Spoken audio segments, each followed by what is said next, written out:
এই এলাকায় কিছু দেওয়ানবাগী আছে, যারা দেওয়ানবাগী তোমরা তওবা করো, কারণ দেওয়ানবাগীর পীর ছিল নিঃসন্দেহে কাফের।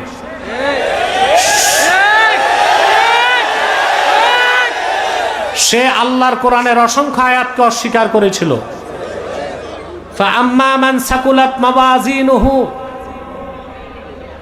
ফাহুয়া ফি ঈশাতির রাদিয়াহ, এই আয়াতকে সে অস্বীকার করছে, মিজানের পাল্লাকে অস্বীকার করছে। ভণ্ডপীর দেওয়ানবাগী তার বইতে লিখেছিল আল্লাহ তাআলার আকার আছে, এটা শিরকি আকীদা, আমার আল্লাহ তাআলা নিরাকার। কোরআন শরীফের প্রায় 400 আয়াতকে ভণ্ড দেওয়ানবাগী পীর অস্বীকার করেছিল। নিঃসন্দেহে সে কাফের ছিল এবং বেঈমান ছিল, জিন্দিক ছিল, এতে কোনো সন্দেহ নাই। তোমরা যারা বিভ্রান্ত হয়ে তার মুরিদ হয়েছ, অতি সত্বর তওবা করে, খালেস নিয়তে তওবা করে ইসলামের পথে ফিরে আসো। আউলিয়াদের পদচারণায় কায়েম হবে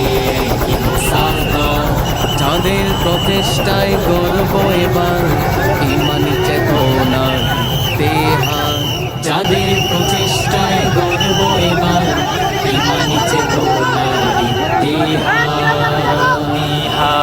জিন্দাবাদ জিন্দাবাদ আব্বাসী মঞ্জিল জিন্দাবাদ, জিন্দাবাদ জিন্দাবাদ আব্বাসী মঞ্জিল জিন্দাবাদ, জিন্দাবাদ জিন্দাবাদ আব্বাসী মঞ্জিল জিন্দাবাদ।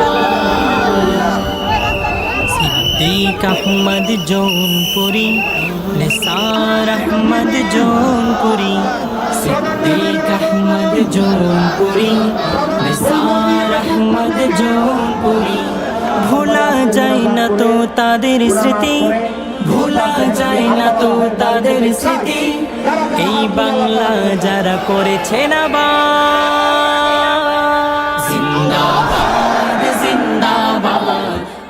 ونشهد أن سيدنا وحبيبنا ومولانا محمدا عبد الله ورسوله صلى الله عليه وعلى آله وصحبه وسلم، الذي أكمل الله به قصر النبوة، أي ختم الله به النبوة وحكما لا نبي بعده،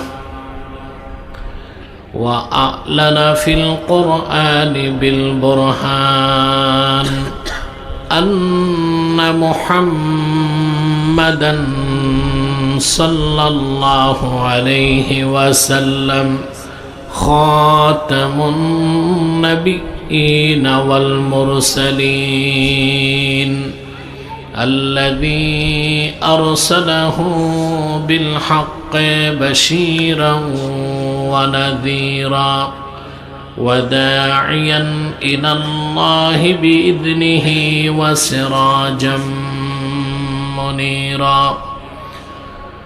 فقد قال الله تعالى في كلامه المجيد والفرقان الحميد: أعوذ بالله من الشيطان الرجيم، بسم الله الرحمن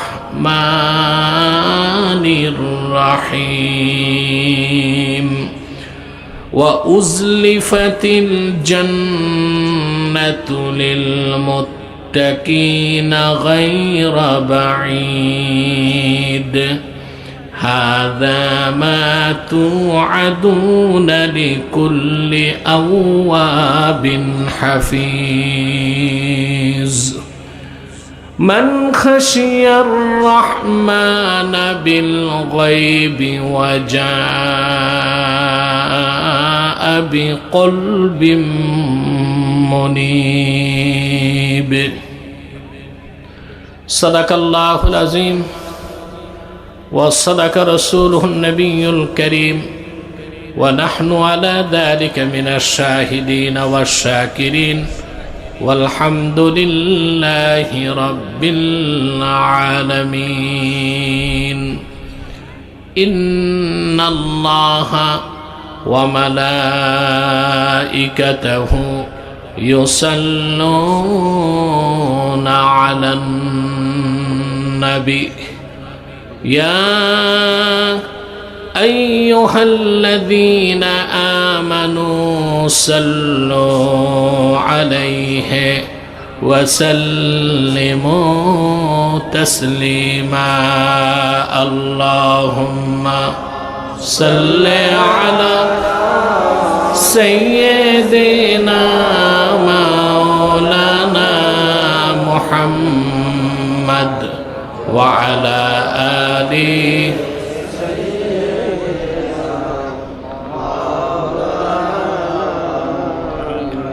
زبان খুলে পড়ুন আল্লাহুম্মা সাল্লি আলা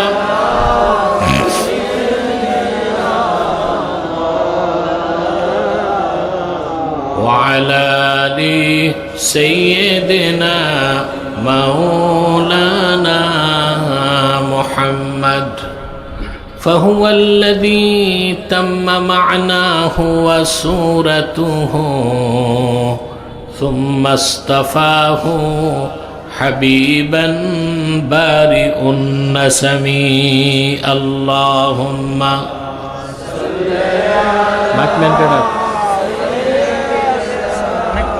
মাইকম্যান কে ডাকো وعلى آل سيدنا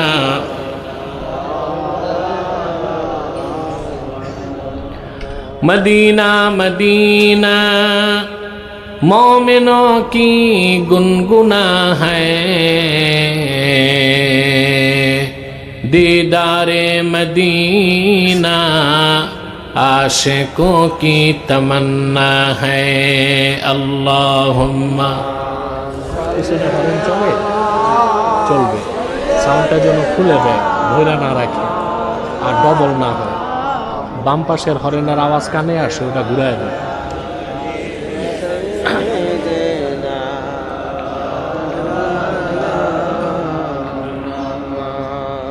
মুহাম্মাদুন রাসূলুল্লাহ সাল্লাল্লাহু আলাইহি ওয়াসাল্লাম খাতামাল্লাহু বিহিন নবুওয়া ওয়া হাকামান লা نبي بعده بلغ العلا بكماله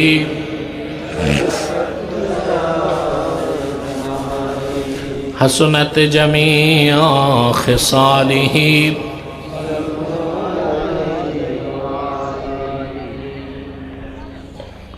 বগাইয়া হাওর দক্ষিণপাড়া জামে মসজিদ কমিটি কর্তৃক আয়োজিত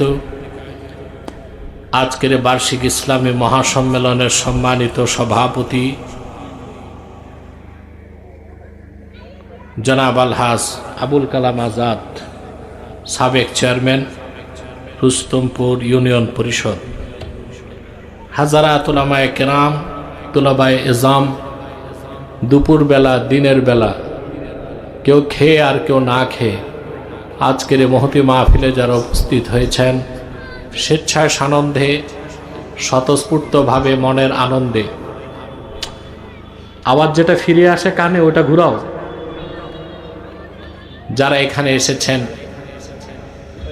শুধুমাত্র আল্লাহর কোরআনের আকর্ষণে, ঠিক আছে এখন মাইক, তাদের সকলকে আমার পক্ষ থেকে হৃদয় নিংড়ানো ভালোবাসা, শুভেচ্ছা এবং অভিনন্দন জ্ঞাপন করছি। সবটুকুন শুকরিয়া আল্লাহ তাআলার জন্য, যিনি আজকের বরকতপূর্ণ মাহফিলে আমাদেরকে আসার বসার তৌফিক মেহেরবানি করে ভিক্ষা দান করেছেন। সেজন্য আসুন আমরা সকলে একবার অবনত চিত্তে হৃদয়ের আবেগ অনুভূতি উজাড় করে সমবেত কণ্ঠে বলি আলহামদুলিল্লাহ। অগণিত অসংখ্য দরুদ ও সালাম আল্লাহর সৃষ্টির প্রধান আকর্ষণ বিশ্বসভার সভাপতি, সকল নবী রাসূলগণের মাথার মুকুট, শামসুল হিদায়াত বদরুদ্দুজা, সৈয়দুস সাকালাইন, ইমামুল মুরসালিন, খাতামুন নবিয়্যিন আল মুরসালিন, আফতাবে নবুয়ত, শাহনশাহ রিসালাত, সরকার দো জাহাঁ, সুলতানুল মদিনা, নবিউল আম্বিয়া, হুজুরে আকরম, নূরে মুজস্সম, নূরুন আলা নূর, সৈয়দিনা হাবিবিনা শফিঈনা মাওলানা মুহাম্মদ সাল্লাল্লাহু আলাইহি ওয়াসাল্লামার উপর আল্লাহ তাবারাকা ওয়া তাআলা যাকে আজ থেকে প্রায় ১৫০০ বছর আগে প্রেরণ করেছেন সর্বশ্রেষ্ঠ সর্বশেষ নবী ও রাসূল হিসেবে, যার পরে আজ পর্যন্ত পৃথিবীতে অবশ্যই কোনো প্রকার নবী কিংবা রাসূল অবশ্যই আসে নাই, অবশ্যই এখনো নাই, অবশ্যই কিয়ামত পর্যন্ত আসবে না। প্রিয় সুধী, আপনারা 2 দিন মাহফিল করছেন না? আজকে দিনই তো আগে করে অভ্যাস নাই আপনাদের, নতুন?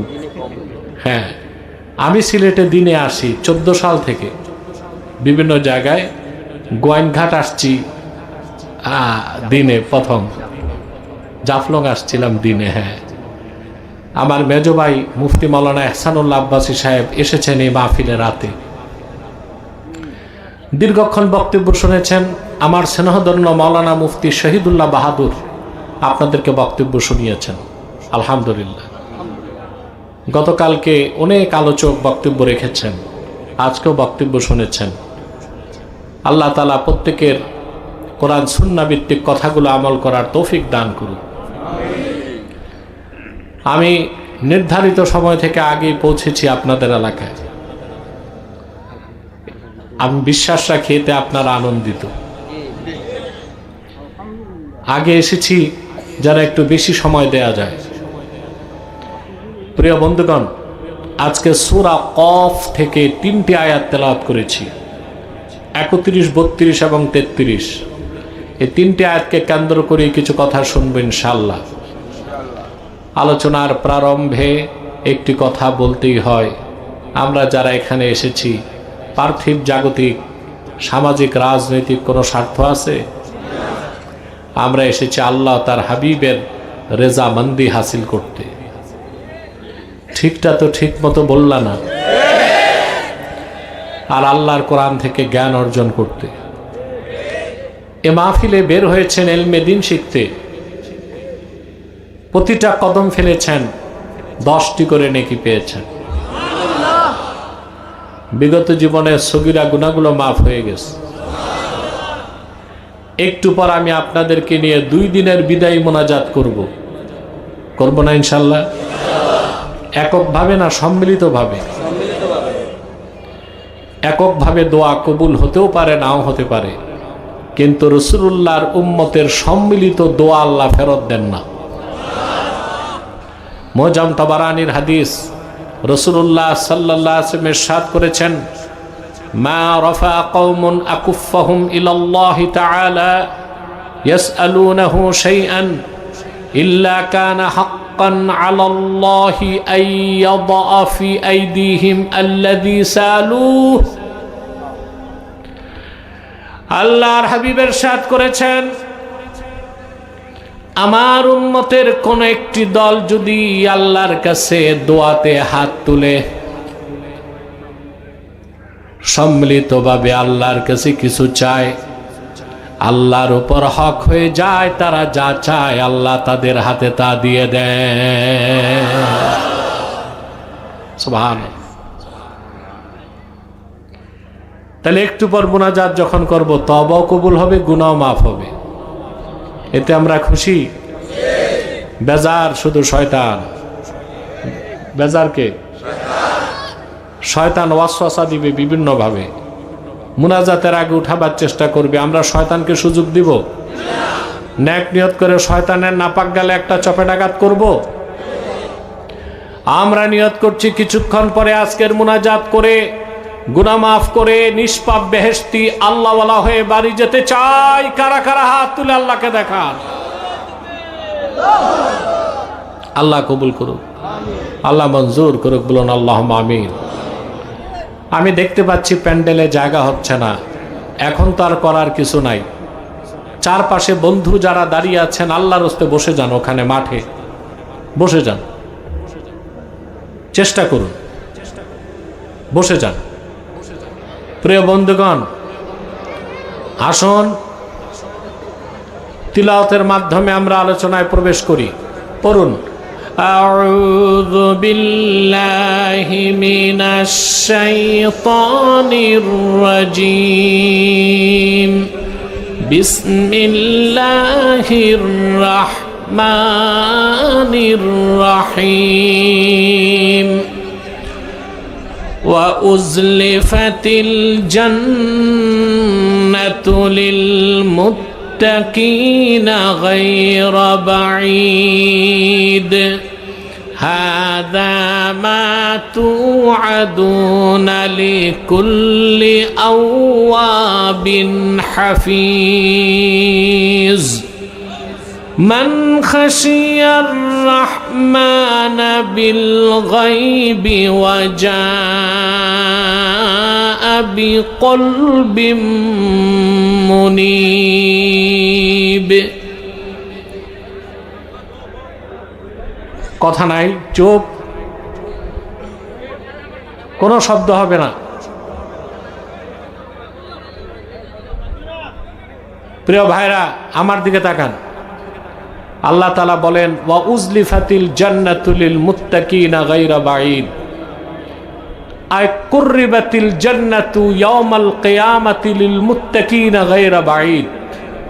কাল কিয়ামতের দিন আল্লাহর মুত্তাকি বান্দাদের জন্য জান্নাত নিকটবর্তী হয়ে যাবে। তারা জান্নাতের নিকটবর্তী হবে না, মুত্তাকিদের নিকটবর্তী হবে জান্নাত। গায়রা বাঈদ, মুত্তাকি আর জান্নাতের মাঝখানে জিরো ডিস্টেন্স, কোনো দূরত্ব থাকবে না। সুবহানাল্লাহ। হাযা মা তুআদুনা লিকুল্লি আওয়াবিন হাফিজ। এসব কিছুর প্রতিশ্রুতি তোমাদের দেওয়া হয়েছিল দুনিয়ায়, তোমাদের মধ্যে প্রত্যেক সেই ব্যক্তিকে যে কিনা আওয়াব, আল্লাহ অভিমুখী, বারবার তওবা করে, এবং হাফিজ, আল্লাহর বিধানগুলোকে হেফাজত করে। মান খাশিয়ার রহমান বিল গায়বি ওয়া জাআ বিকলবিম মুনীব। এবং মহান আল্লাহকে যারা ভয় করেছে অন্তর থেকে, আল্লাহকে না দেখে, এবং আল্লাহর কাছে উপস্থিত হয়েছে একটি পরিশুদ্ধ, পবিত্র, আনুগত্যশীল অন্তর নিয়ে, বলেন সুবহানাল্লাহ। এই চরিত্রগুলো যাদের হবে, এই বৈশিষ্ট্যগুলো যাদের মধ্যে থাকবে, এই লোকগুলো হচ্ছে সুপার ক্লাস মুসলিম, মুত্তাকি। কাল কিয়ামতের দিন আল্লাহর জান্নাত তাদের নিকটবর্তী হয়ে যাবে, বলেন সুবহানাল্লাহ। আমরাও কি সুপার ক্লাস মুসলিম হতে চাই? তাহলে মুত্তাকি হতে হবে, ঠিক না? একটি কথা স্পষ্ট মনে রাখবেন, রাসূলুল্লাহ সাল্লাল্লাহু আলাইহি সাল্লামের প্রত্যেক ইমানদার উম্মত জান্নাতে প্রবেশ করবে। আপনারা বসেন না, আপনারা যদি না বসেন তো পিছনের লোক দেখবে কেমন করে? এখানেই বসে যান।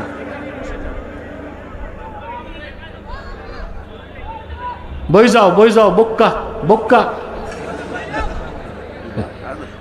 আপনাদের ভাষা কি ভিন্ন নাকি সিলেটের থেকে? বক্কা না বই যাও? দুটাই, দুটাই ঠিক আছে। মাত্য না, কম মাতবা।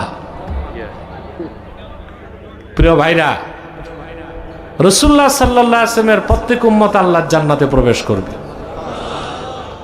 যত বড় গুনাহগার হোক। কেউ আযাব ছাড়া, কেউ আযাবের পর। কিন্তু যার ঈমান আছে, আমলনামায় শিরক আর কুফর যদি না থাকে, এরকম প্রত্যেক উম্মত আল্লাহর বেহেশতে প্রবেশ করবেই করবেই করবে। এটা আমার কথা না, কোরআনে কারিমে আল্লাহ রাব্বুল আলামিন সূরাতুদ দুহাতে আপন হাবিবকে ডেকে বলেন, ওয়ালাসাউফা ইউতিকা রাব্বুকা ফাতারদা। হাবিব আমার মুহাম্মদ সাল্লাল্লাহু আলাইহি ওয়াসাল্লাম, আপনার রব আল্লাহ কাল কিয়ামতে আপনাকে এত বেশি নেয়ামত দিবেন, আপনি রাসূল রাজি হয়ে যাবেন। সুবহানাল্লাহ বলেন। একবার গভীরভাবে লক্ষ্য করে দেখেন, হাসর ময়দানে আদম থেকে ঈসা পর্যন্ত লাখের উপর পয়গম্বরের চেষ্টা থাকবে কিভাবে আল্লাহকে রাজি করা যায়, আর আমার আল্লাহর চেষ্টা থাকবে কেমন করে আপন হাবিবকে রাজি করা যায়। সুবহানাল্লাহ। চেয়ারম্যান সাহেব আজকে ফোন থাক, আজকে কোনো চেয়ারম্যানই চলবে না, ফোন বন্ধ, ক্লোজ, সব ফোন বন্ধ। কথা শুনতেছেন? সূরা দোহা নাজিলের পর আল্লাহর হাবিব সাল্লাল্লাহু আলাইহি ওয়াসাল্লাম সাহাবায়ে কেরামকে ডেকে বললেন, সাহাবীরা শোনো, আল্লাহ ওয়াদা করেছেন কাল কিয়ামতে যতক্ষণ আমি রাজি না হই, খুশি না হই, আমার কথা শুনতেই থাকবেন। আমি তোমাদের সঙ্গে ওয়াদা করে যাই, লা আরদা ওয়া ওয়াহিদুম মিন উম্মতি ফিন্নার, আমার কালেমা বিশ্বাস করছে আমার একজন উম্মত যতক্ষণ জাহান্নামে থাকবে আমি রাসূল রাজি হব না।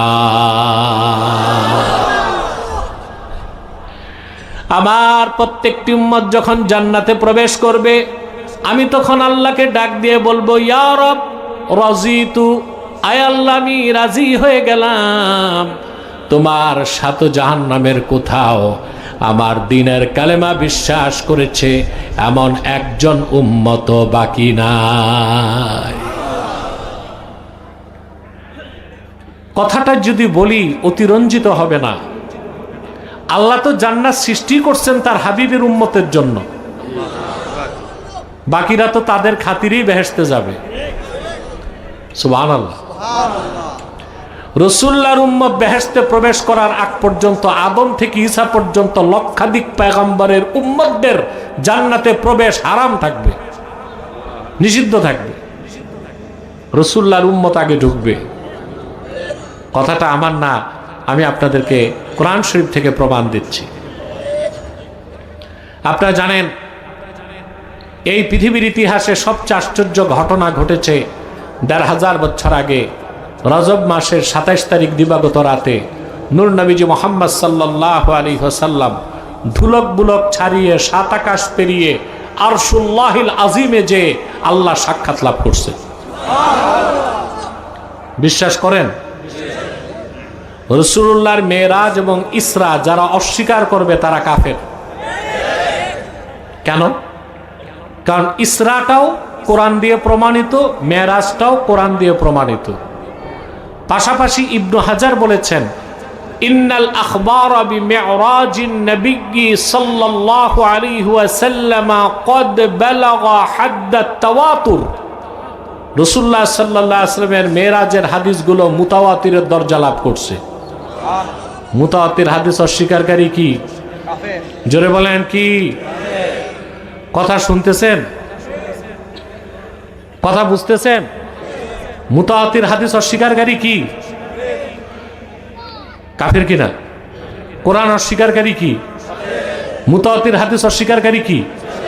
তো রাসূলুল্লাহর মেরাজকে যারা অস্বীকার করবে তাদেরকে মুসলিম বলার কোনো সুযোগ। একটা বিষয় নিয়ে মতভেদ করছে আলেমরা, মেরাজের দিন আল্লাহর হাবিব আরশে আজিমে যে আল্লাহকে চর্মচোখে দেখেছেন কিনা। আমাদের বিশ্বাস কি? সুবহানাল্লাহ বলেন। আমাদের দেশে কিছু মৌলবী আছে স্কলার, আমি দেখি স্কলার না, স্ক্রু ড্রাইভার। এদের মাথা ঠিক নাই, কথায় কথায় কুফরি করে, ঠিক না? বলে জেলে ছিলাম তো মাথাটা নষ্ট হয়ে গেছে। তো যার মাথা নষ্ট সে ওয়াজে আসবে কেন? পাবনা গারদে না থাকবে, ঠিক না? রজব মাস আসলেই দেখা যায় টেলিভিশনের পর্দায় কিছু মৌলবী, ওনারা টেলি মৌলবী, মাঠে নাই টেলিভিশনে আছে। ওনারা বলে রাসূলুল্লাহ সাল্লাল্লাহু আলাইহি সাল্লাম আল্লাহকে দেখেন নাই। দুই একটা কিতাবের মত উল্লেখ করে, কিন্তু তাদের জানা নাই কিতাবে কোনো মত থাকলেই ফতোয়া দেওয়া যাবে না, দেখতে হবে মতটা গ্রহণযোগ্য কিনা, রাজেহ কিনা। ফতোয়া দেবার উসুল হচ্ছে আল ফাতওয়া আলা কওলি গায়রির রাজিহ হারাম।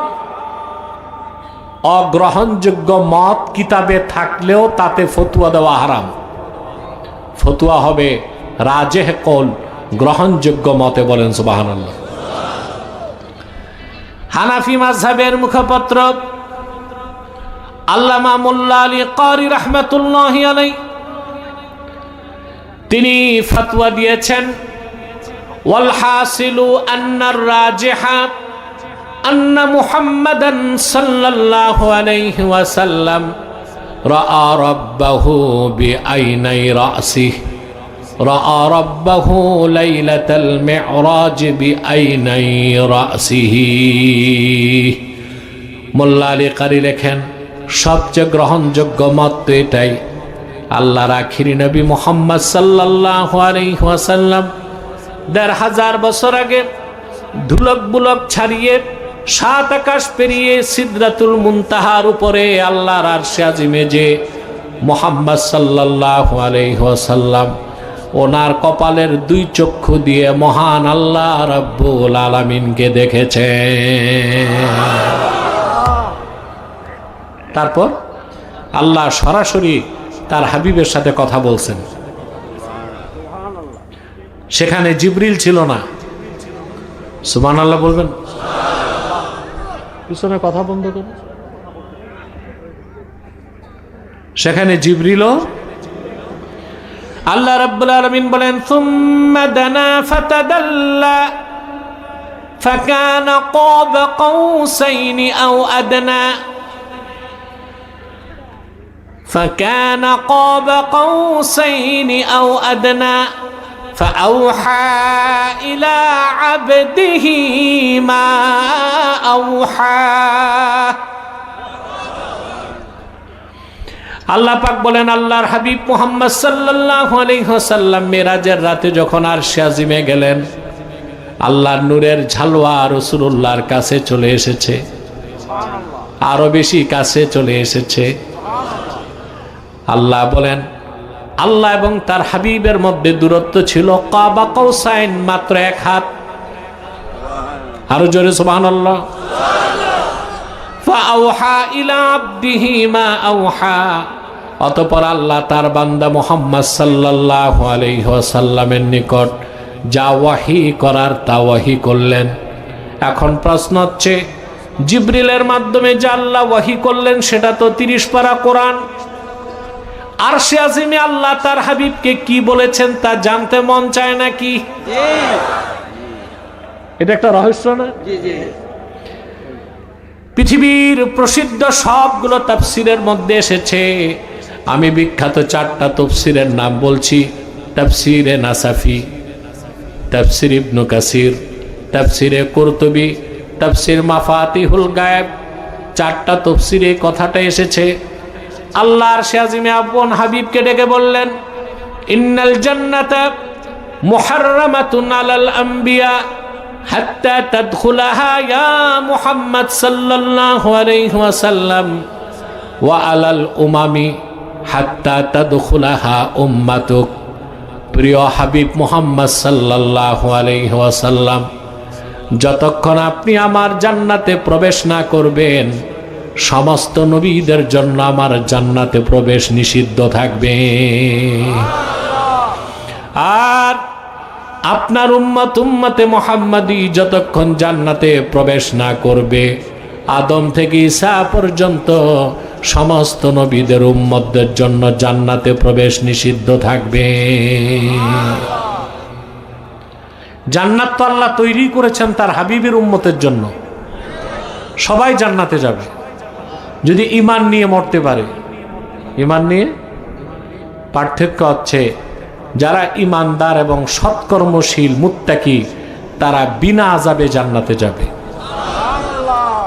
যারা ঈমানদার উম্মত কিন্তু আমল নাই, তওবাও করতে পারে নাই, তারাও জান্নাতে যাবে, তবে তার আগে তাদেরকে জাহান্নামে শাস্তি পেতে হবে। সাউন্ডটা আর একটু বাড়াও, রিল্যাক্স করো। প্রিয় ভাইরা, কথা শুনতেছেন? তা আমরা কি জান্নাত চাই? ফার্স্ট চান্সে না সেকেন্ড চান্সে? আযাবের আগে না পরে? আপনাদের মধ্যে কেউ থাকতে পারে ভ্রমণ বিলাসী, জান্নাতে তো যাবই, তো ফার্স্ট চান্সে জাহান্নামটা একটু দেখে নিলাম, সমস্যা কি? এরকম কে কে আছেন? হাত উঠান তো। কেউ নাই। তার মানে আলোচনা সবাই বুঝতেছে। আলহামদুলিল্লাহ। আমরা প্রত্যেকেই বিনা আযাবে ফার্স্ট চান্সে জান্নাত চাই। সেজন্য শুধু মুমিন আর মুসলিম হলে হবে না, মুত্তাকি হতে হবে। কারণ আল্লাহ রাব্বুল আলামিন ওয়াদা করেছেন, আল্লাহর ইমানদার বান্দাদের মধ্যে যারা মুত্তাকি তারা বিনা আযাবে ফার্স্ট চান্সে কম হিসাবে আল্লাহর জান্নাতে ঢুকে যাবে। জান্নাত তো আল্লাহ তৈরি করছেন মুত্তাকিদের জন্য। কোরআনে কারিমে আল্লাহ রাব্বুল আলামিন বলেন, মাসালুল জান্নাতিল্লাতী উইদাল মুত্তাকুনা তাজরি মিন তাহতিহাল আনহারু উকুলুহা দাইমু ওয়া জিল্লুহা তিলকা উকবাল্লাযীনা ইত্তাকাউ ওয়া উকবাল কাফিরিনান নার। আল্লাহ রাব্বুল আলামিন বলেন, সে জান্নাতের বৈশিষ্ট্য যে জান্নাতের ওয়াদা করা হয়েছে মুত্তাকিদের জন্য। ওয়াদা কে করেছেন? আল্লাহ। তাজরি মিন তাহতিহাল আনহার, সেই জান্নাতের নিচ দিয়ে স্বচ্ছ পানির নহর প্রবাহিত। উকুলুহা দাইমু ওয়া জিল্লুহা, সে জান্নাতের ছায়া এবং খাদ্যটা চিরস্থায়ী। তিলকা উকবাল্লাযীনা তাকাও, এই জান্নাত হচ্ছে তাদের আবাসভূমি যারা আল্লাহকে ভয় করে মুত্তাকি হয়ে গেছে।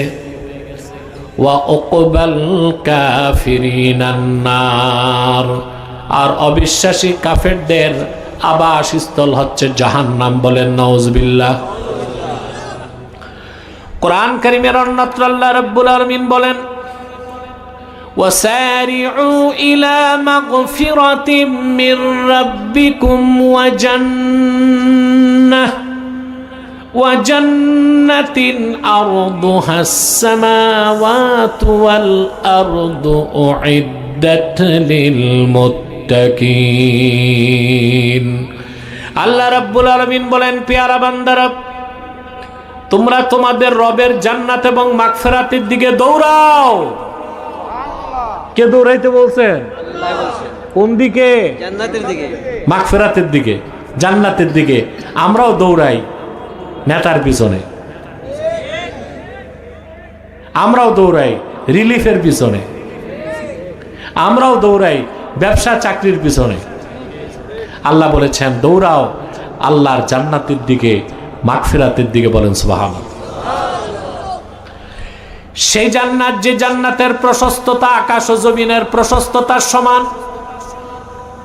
উইদ্দাত লিল মুত্তাকিন, যে জান্নাত তৈরি করা হয়েছে মুত্তাকি বান্দাদের জন্য। বলেন সুবহানাল্লাহ।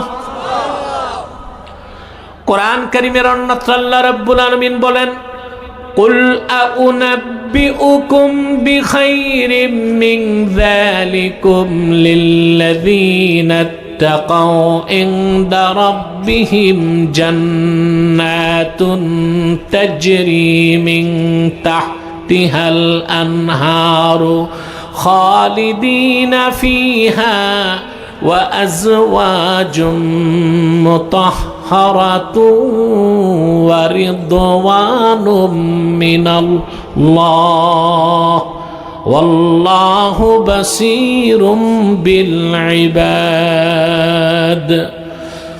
আল্লাহ রাব্বুল আলামিন বলেন, হাবিব আমার মুহাম্মদ সাল্লাল্লাহু আলাইহি ওয়াসাল্লাম, মানব জাতিকে বলুন, এই দুনিয়ায় যত সম্পদ আছে, বিত্ত বৈভব আছে, সুখ শান্তি আছে, এর সব কিছুর চেয়ে উত্তম যেটা আখেরাতে জান্নাতে, সেটা বলবো নাকি? শোনো, যারা তাদের রবকে ভয় করেছে তাদের জন্য রয়েছে তাদের রবের কাছে অসংখ্য জান্নাত।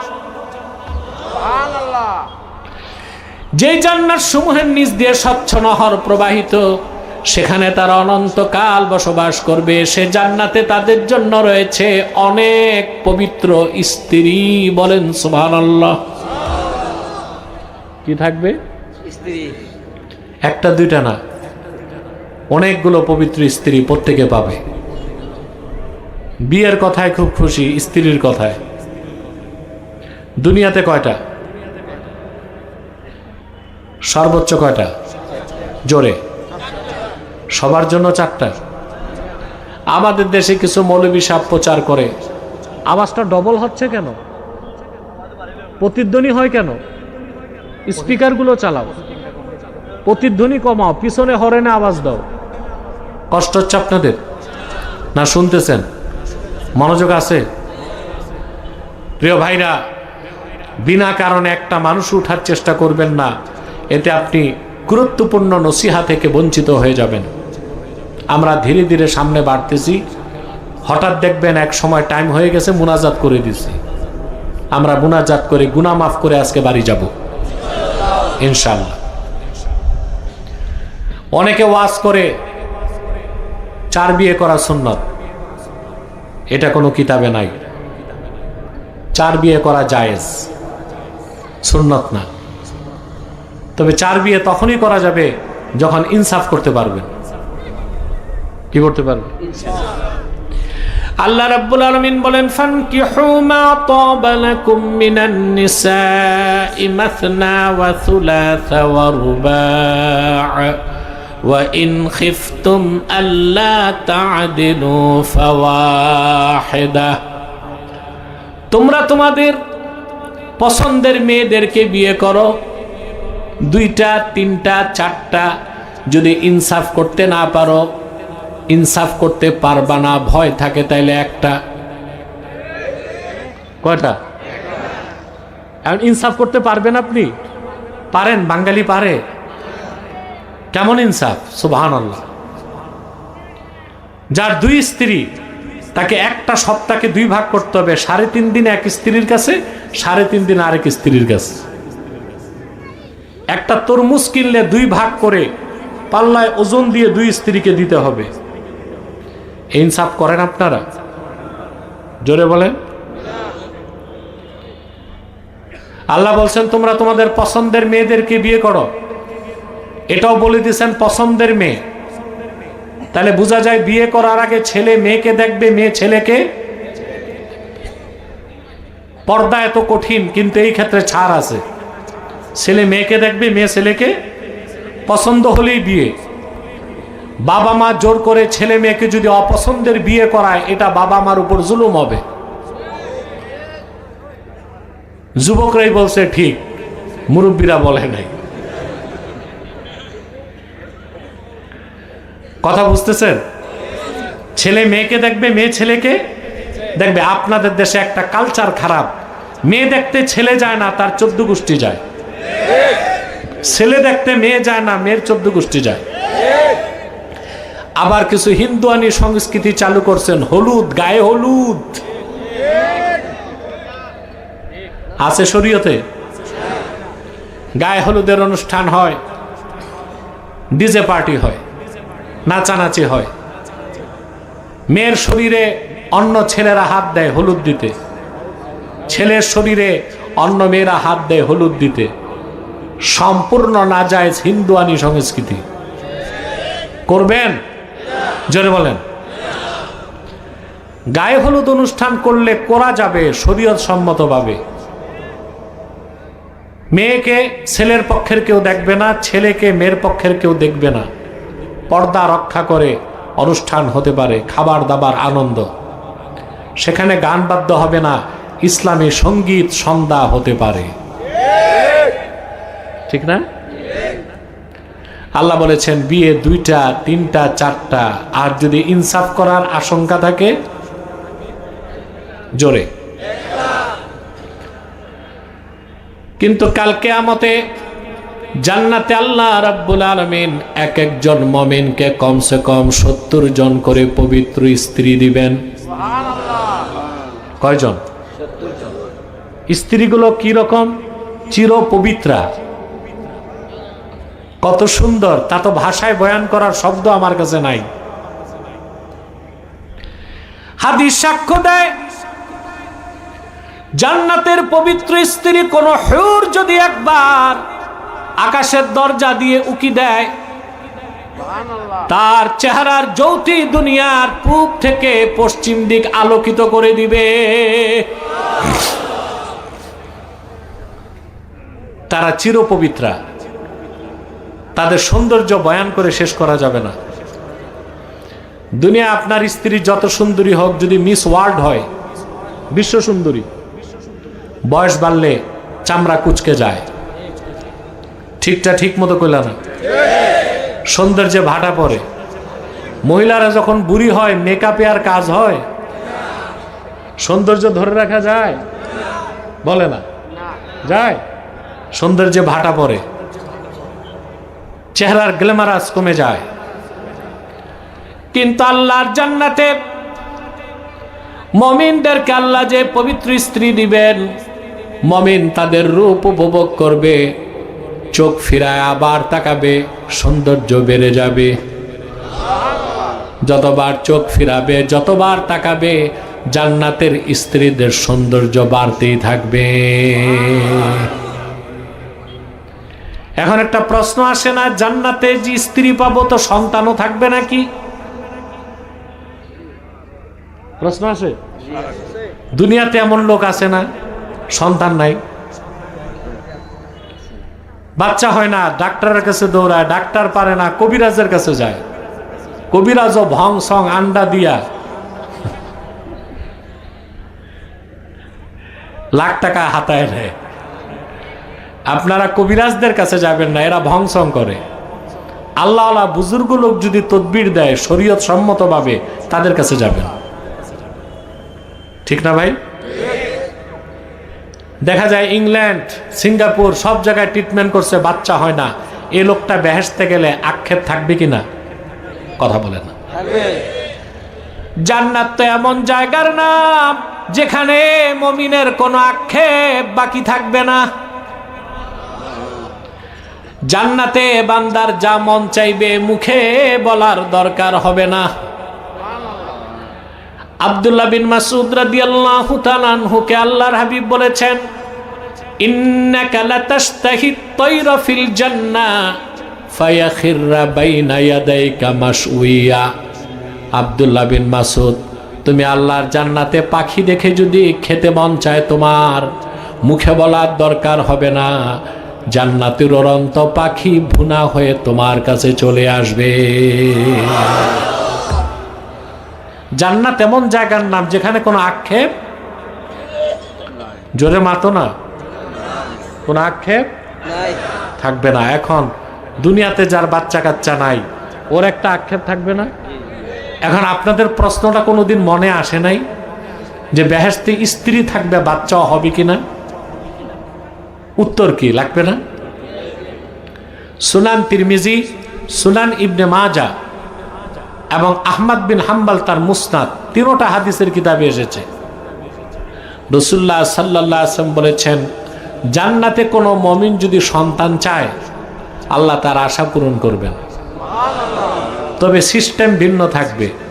জান্নাতে তার স্ত্রী সন্তান পাবে, এক মুহূর্তে সন্তান হবে, এক মুহূর্তে খালাস হবে, এক মুহূর্তে দৈহিক বৃদ্ধি হবে 30 বছর বয়সের সমান। সব এক মুহূর্তে, সব এক মুহূর্তে। সন্তান চাইলে সন্তান পাওয়ার আকাঙ্ক্ষাও সেখানে পূরণ হবে। তবে তোহফাতুল আহওয়াজিতে লেখা হয়েছে, তিরমিজি শরীফের সরায়, সন্তান চাইলে পাবে, কিন্তু মানুষের সন্তান চাওয়ার ইচ্ছাই সেখানে জাগবে না। এরপরে আল্লাহ রাব্বুল আলামিন বলেন, ওয়ারিদওয়ানুম মিনাল্লাহ, মুত্তাকিদেরকে আল্লাহ যে জান্নাত দিবেন, সেখানে সবচেয়ে বড় নেয়ামত হবে আল্লাহর সন্তুষ্টি। এর চেয়ে বড় নেয়ামত হাদিস সাক্ষ্য দেয়, সমস্ত জান্নাতীরা জান্নাতে চলে যাবার পরে স্বয়ং আমার আল্লাহ রাব্বুল আলামিন উপস্থিত হবেন।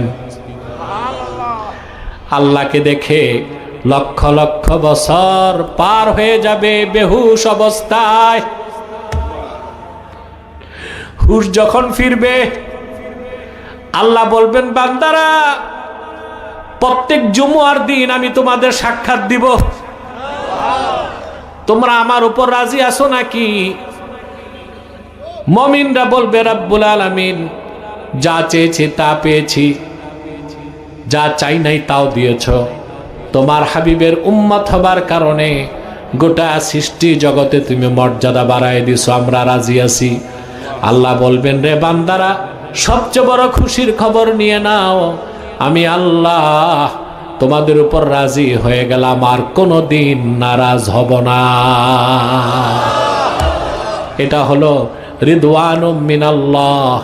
এই জান্নাত, জান্নাতের এই সব নেয়ামত তারাই পাবে আল্লাহর বান্দাদের মধ্যে যারা সুপার ক্লাস মুসলিম মুত্তাকি হয়ে যাবে। সুবহানাল্লাহ। হবেন মুত্তাকি? কথা বলেন। নামে মুসলিম হবেন না প্র্যাকটিসিং মুসলিম? আসল মুসলিম, পরিপূর্ণ সুপার ক্লাসের মুসলিমকে বলা হয় মুত্তাকি, যাদেরকে এক সেকেন্ড জাহান্নাম দেওয়া হবে না, ডাইরেক্ট জান্নাত। আল্লাহু আকবার। চান? এখন মুত্তাকি কিভাবে হবেন তা শিখতে হবে না? কথা বলে না, বলবো। ঈমান আনলে ব্যক্তির পরিচয় হয় মুমিন। ঈমান আনার পরে যখন আল্লাহর আনুগত্য বাহ্যিক প্রকাশ করে তখন তার নাম হয় মুসলিম। আর যখন সমস্ত ইবাদত বন্দেগী হবে দিল থেকে সদিচ্ছার সাথে আল্লাহর সন্তুষ্টির জন্য, আর অন্তরে আল্লাহর ভয় ঢুকবে, তখন লোকটা হয়ে যায় মুত্তাকি। আগে কি? সবার আগে কি? জোরে, আরো জোরে। যার ঈমান নাই, ওর নামাজ রোজা দাড়ি টুপি পাগড়ি কুর্তা কাজে আসবে? আসবে? আল্লাহ রাব্বুল আলামিন কোরআন কারীমে বলেন, ওয়ামান ইয়াবতাগি গায়রাল ইসলামি দীনান ফালান ইউকবালা মিনহু ওয়া হুয়া ফিল আখিরাতি মিনাল খাসিরিন। আর যে ব্যক্তি আমার নবী মুহাম্মদ সাল্লাল্লাহু আলাইহি ওয়াসাল্লামের আনিত দিন ইসলামকে দিন হিসেবে গ্রহণ না করবে, দিনের কালেমা বিশ্বাস না করবে, ঈমান আনবে না, তার নামাজ, তার রোজা, তার হজ, তার যাকাত, তার দাড়ি টুপি জুব্বা কুর্তা কোন নেক আমল আল্লাহর কাছে কবুল হবে না, বরং কাল কিয়ামতের দিন সে কাফের মুশরিক হিসাবে ক্ষতিগ্রস্তদের কাতারে শামিল হয়ে যাবে। সবকিছুর আগে ঈমান। ঈমান আনলে আপনি মুমিন। ঈমান আনলে আপনি, জোরে বলেন। মাইকের অবস্থা খুব খারাপ, আমি চলতে পারতেছি না। প্রতিধ্বনি বন্ধ করো, দূরে প্রতিধ্বনি দূরেরটা বন্ধ করো। এখানে স্পিকারে সাউন্ড দাও, হরেনে সাউন্ড দাও। প্রিয় ভাইরা, সময় কত চেয়ারম্যান সাহেব? আমি শুরু করছি, প্রায় 1.5 ঘন্টা পার হয়ে গেছে, ঠিক না ভাই? আর 20 মিনিট আধা ঘন্টা কষ্ট করব। কে কে হাত তুলে দেখান, হাত লম্বা করেন। বিনা কারণে একটা মানুষ উঠার চেষ্টা করবেন না। মন দিয়ে আজকে কথাগুলো শুনুন। চিকুন করো, চিকুন করো, আওয়াজ চিকুন করো, রিল্যাক্স করো। প্রিয় ভাইরা, মনোযোগ দিয়ে শুনতে থাকেন। আশা করা যায় জীবনটা বদলাতে পারবেন ইনশাআল্লাহ। ঈমান আনলে ব্যক্তির পরিচয় কি? মুমিন। ঈমান আনার পর আল্লাহর আনুগত্য বাহ্যিকভাবে প্রদর্শন, এটা ইসলাম, ব্যক্তি তখন মুসলিম। সুবহানাল্লাহ। ঈমান না এনে নামাজ, রোজা, হজ, যাকাতের দ্বারা মুসলিম হওয়া যাবে? সেজন্য হাদিস শরীফে এসেছে, আল্লাহর হাবিব সাল্লাল্লাহু আলাইহি সাল্লাম ইরশাদ করেছেন, মান সাল্লা সালাতানা ওয়াস্তাকবালা কিবলাতানা ওয়া আকালা যাবিহাতানা ফাযালিকাল মুসলিম। ঈমান আনার পরে আমার যে উম্মত, আল্লাহর যে বান্দা আমাদের নামাজ পড়লো, আমাদের কিবলা কাবাকে মানলো, আমাদের জবাইকৃত পশুর গোশত খেলো, সে লোকটা মুসলিম। সুবহানাল্লাহ বলেন। তাহলে ঈমান আনার পরে কোন আনুগত্য প্রকাশ করলে মুসলিম বলা যাবে? জোরে। ঈমান আনার পরে বাহ্যিক কোন আনুগত্য প্রকাশ করলে মুসলিম হওয়া যায়? জোরে। নামাজ। সুবহানাল্লাহ। আপনার ঈমান আছে কি নাই এটা আল্লাহ জানেন, এটা অন্তরের বিষয়। আপনি যখন আমাদের সাথে নামাজ পড়বেন তখন বোঝা গেল আপনি আল্লাহর হুকুমকে মানছেন। এই যে বাহ্যিকভাবে আল্লাহর হুকুম মানা, এটাকেই বলা হয় ইসলাম। এটা কি? আগে ঈমান, তারপরে ইসলাম। ঈমান আনলে মুমিন, আনুগত্য প্রদর্শন করলে মুসলিম। বলেন সুবহানাল্লাহ। তাহলে একটি কথা বলা যায় যে যারা নামাজ পড়ে না, ঈমান আছে, তাদেরকে আমরা কাফের বলতে পারি না, কিন্তু তাদেরকে খাঁটি মুসলিমও বলা যাবে। যাবে? আপনাদের মধ্যে এখানে যারা শ্রোতা আছেন, আমি তো হাত তুলতে বলবো না, বিব্রতকর অবস্থায় পড়বেন। অর্ধেকের বেশি লোক আজকে ফজর নামাজ পড়েনি। ঠিক না? আমি দেখছি, আমি এসেও 2 রাকাত নামাজ পড়ছি স্টেজে, বাকিরা পড়ছে মাঠে। শত শত শ্রোতা নামাজ না পড়ে দাঁড়াইছিল। আবার এরাই কিনা দাবি করবে খাঁটি সুন্নি। যে ব্যক্তি ঈমান আনার পরে নামাজ পড়বে না, সে তো মুসলিমই হবে না। সুন্নি তো বহু দূরের কথা। সুন্নি বহু দূরের কথা। আপনাকে ঈমান আনার পর প্রিন্সিপাল সিগনিফিকেশন, আপনার মৌলিক পরিচয়, আপনাকে সালাত আদায় করতে হবে। ঈমান হচ্ছে আভ্যন্তরীণ আনুগত্য, নামাজ হচ্ছে বাহ্যিক আনুগত্য। তখন আপনাকে বলা হবে মুমিন এবং মুসলিম। সুবহানাল্লাহ বলেন। বাংলাদেশে নামাজের সংখ্যা বেশি না কম? জোরে। কি পরিমাণ কম তা বোঝা যায় জুমার দিন। জুমার দিন মসজিদ, বারান্দা, রোড ঘাট সব ভরে যায়। জুমার দিন আসর নামাজের সময় এক কাতার মুসল্লি। তো জুমা পড়তে যারা আসছে ওরা কি সব মেহমান না ঘর জামাই? এরা ঘর জামাইও না, মেহমানও না, এরা সব এলাকার। কিন্তু এরা হচ্ছে সাপ্তাহিক মুসল্লি। কি মুসল্লি? সাপ্তাহিক মুসল্লি। ঠিক কিনা? একটি প্রশ্ন করছি মুসলমান, যদি বিবেক থাকে জবাব দিবা। চোর, ডাকাত, জানাকার বড় অপরাধী না বেনামাজি? জোরে বলতে হবে। চোর, ডাকাত, জানাকার কবিরা গুনাহগার, কিন্তু তার চেয়েও বড় কবিরা গুনাহগার বেনামাজি। কিন্তু আপনাদের সমাজের অবস্থা কি জানেন? কোন চোর, ডাকাত কিংবা জানাকারকে মসজিদ কমিটিতে সভাপতি পদ দেওয়া হয়? কারণ সে চোর। ঠিক কিনা? সে ডাকাত, সে জানাকার, তাকে মসজিদ কমিটিতে কোনো পদ নাই, এলাকায় কোনো মাতবরি নাই। কিন্তু সে আপনারাই বাংলাদেশে 70% নেতা হচ্ছে আপনাদের বেনামাজি। মসজিদ কমিটিতে যারা সভাপতি দেয় দেখা যায় লোকটা এক ওয়াক্ত নামাজ পড়ে না, আর সেক্রেটারি পাক্কা ঘুষখোর, টাকার জোরে পদ নিয়ে বসে গেছে। ঠিক? ইমাম সাহেব তাদের কাছে জিম্মি থাকে, ইমাম তাদের কাছে জিম্মি হয়ে যায়। সকালে চাকরি আছে, বিকালে নাই, বিকালে চাকরি আছে, সকালে নাই। সত্য? কারণ মসজিদ কমিটির দায়িত্ব ভালো মানুষ নামাজিরা নেয় নাই, নিচে সুদখোর, ঘুষখোর আর বেনামাজি। তা আমরা কি নামাজ পড়বো? আর আমরা যাদেরকে নেতৃত্ব দিব তারা নামাজি কিনা দেখব? কথা বলেন। আপনাদের নির্বাচন কমিশন হলফনামায় কি নেয়? চোর কিনা, ডাকাত কিনা, ঋণ খেলাপি আছে কিনা, বউ কয়টা, স্বর্ণ কতটুক, টাকা কি পরিমাণ, পড়াশোনা কি, কিন্তু একবারও জিজ্ঞেস করে না নামাজ পড়ে কিনা। যে লোক নামাজ পড়ে না, মুসলিমদের নেতৃত্ব দেবার কোন অধিকার থাকতে পারে না।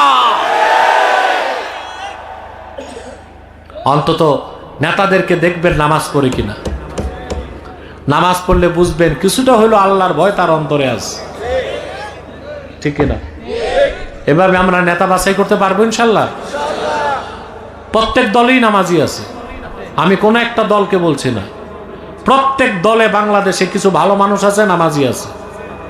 আপনারা সেই দলের বেনামাজিদেরকে বাদ দিয়া নামাজিদেরকে আগায় দেন, তাহলে সমাজ বদলে যাবে, সমাজ বদলে যাবে। যে কথা বলছিলাম ভাইয়েরা, ঈমান আনলে ব্যক্তির পরিচয় মুমিন, বাহ্যিক আনুগত্য প্রদর্শন করলে তার নাম মুসলিম। আর যখন এই বান্দার অন্তরে আল্লাহর ভয় চলে আসবে, গুনার কাজ ছেড়ে দিবে, তখন তার নাম মুত্তাকি। যার অন্তরে আল্লাহর ভয় আছে সে কোনোদিন গুনার কাজ করতে পারে না। যদি গুনার কাজ করেও ফেলে, সে তওবা না করে থাকতে পারে না। আল্লাহর ভয় যার নাই, ও তো গুনার একের পর এক করবে, আর সে তওবা করার জন্য আল্লাহর কাছে মস্তক নত করবে না। কোরআনে কারীমে আল্লাহ রাব্বুল আলামিন বলেন, ফাম্মা মান তাগা ওয়া আসারাল হায়াতাদ দুনিয়া ফাইন্নাল জাহিমা হিয়াল মাওয়া। আর পৃথিবীতে যে ব্যক্তি সীমা লঙ্ঘন করলো, কি করলো? কার সীমা? সুবহানাল্লাহ। এই পৃথিবীতে প্রত্যেক রাজা বাদশার দেশের একটা সীমানা আছে, আছে কি না? বুখারী শরীফের হাদিস, আল্লাহর হাবিব সাল্লাল্লাহু আলাইহি সাল্লাম ইরশাদ করেছেন, আলা ওয়া ইন্না লিকুল্লি মালিকিন হিমা, আলা ওয়া ইন্না হিমাল্লাহি মাহারিমুহু। সাবধান জেনে রেখো, দুনিয়ায় প্রত্যেক শাসকের রাজা বাদশার একটা সীমানা আছে। এই দুনিয়ায় আল্লাহর বান্দাদের জন্য আল্লাহর সীমানা হচ্ছে মাহারিমুহু। আল্লাহ যা কিছু হারাম করেছেন, নিষিদ্ধ করেছেন, সেই সীমা কোনোদিন মুমিন অতিক্রম করতে পারে না। আল্লাহর ভয় যার নাই, ঈমান যার নাই, ও তো কোনো সীমা মানবে না। সীমা মানবে? যেমন আল্লাহ বলে দিয়েছেন বিয়ে 4টা, কিন্তু জেনার কাছে ওয়ালা তাকরাবুজ জেনা, জেনার কাছেও যেও না। তোমার কি কারেন্ট কমে গেছে নাকি মাইকম্যান? ও মাইকম্যান, নাই কারেন্ট? জেনারেটর চলে না? আরো ভোল্টেজ দাও, ভোল্টেজ কম তোমার। সম্মানিত সুধী, খেয়াল করতেছেন তো? মুমিন কখনো সীমা লঙ্ঘন করতে পারে? আল্লাহ রাব্বুল আলামিন বলেন, ফাআম্মা মান তাগা ওয়া আসারাল হায়াতাদ দুনিয়া ফাইন্নাল জাহিমা হিয়াল মাওয়া। আর দুনিয়ায় যে সীমা লঙ্ঘন করলো, আখিরাতের উপর দুনিয়াকে প্রাধান্য দিল, হিসাব নিকাশের পর জাহান্নাম হবে তার বাড়ি। ওয়া আম্মা মান খাফা মাকাম রাব্বিহ। আর যে ব্যক্তি দুনিয়ায় কাল কিয়ামতে আল্লাহর সামনে দাঁড়াতে হবে, এই ভয়টা অন্তরে পোষণ করলো, এই ভয় যার আছে, সে চুরি করবে, জেনা করবে, চাঁদাবাজি, খুন খারাপি, নামাজ ছাড়বে, পরের ক্ষতি করবে, পাল্লা ওজনে কম দিবে, বিচার করলে ঘুষ খাবে, টাকা সুদে লাগাবে, আরেকজনের খেতে সীমা ধাক্কাবে। কেন? সে জানে আল্লাহর সামনে দাঁড়াতে হবে, হিসাব দিতে হবে। ভালো কাজও দেখা হবে, খারাপ কাজও। যা করছেন জীবনে ভালো কাজ সব আপনি সামনে দেখতে পাবেন হাসরে, আবার যত অপকর্ম করছেন সব দেখতে পাবেন। আল্লাহ পাক বলেন, ইয়াউমা তাজিদু কুল্লু নাফসিম মা আমিলাত মিন খাইরিন মুহদারা ওয়া মা আমিলাত মিন সু তাওয়াদ্দু লাউ আন্না বাইনাহা ওয়া বাইনাহু আমাদাম বাঈদা। আল্লাহ পাক বলেন, প্রত্যেক মানুষ এই দুনিয়ায় যতটুকু নেক আমল করেছে তা হাসর ময়দানে দেখতে পাবে। আর প্রত্যেক সেই মানুষ যারা খারাপ কাজ করেছে সেটাও দেখতে পাবে। মানুষ দেখবে তার সামনে ভেসে উঠেছে সে জিনা করেছে, ব্যভিচার করেছে, মানুষকে হত্যা করেছে, খুন খারাপি করেছে। তখন মানুষ আফসোস করে বলবে, আমার গুনার কাজগুলো আর আমার মধ্যে যদি বিরাট একটা দূরত্ব হয়ে যেত, আফসোস করে কোনো লাভ হবে না সেই কিয়ামতের দিন। মানুষ তাকায়া তার সব হিসাব দেখবে, সে কি করছে দুনিয়ায়, কামরা বন্ধ করে অন্ধকারে, কেউ দেখে নাই, দেখছেন কে? সব সে দেখতে পাবে, তার চোখগুলো স্থির হয়ে যাবে। আল্লাহ পাক বলেন, ওয়াকাদ কুনতা ফি গাফলাতিন মিন হাযা ফাকাশাফনা আনকা গিতাআকা ফাবাসারুকাল ইয়াওমা হাদীদ। বলা হবে, ওয়াকাদ কুনতা ফি গাফলাতিন মিন হাযা, এই কিয়ামতের দিন হিসাব দেবার ব্যাপারে তোমার মনোযোগ ছিল না, অমনোযোগী ছিলা। এই সাউন্ড ঠিক করো, মাইকম্যান শীষ বন্ধ করো।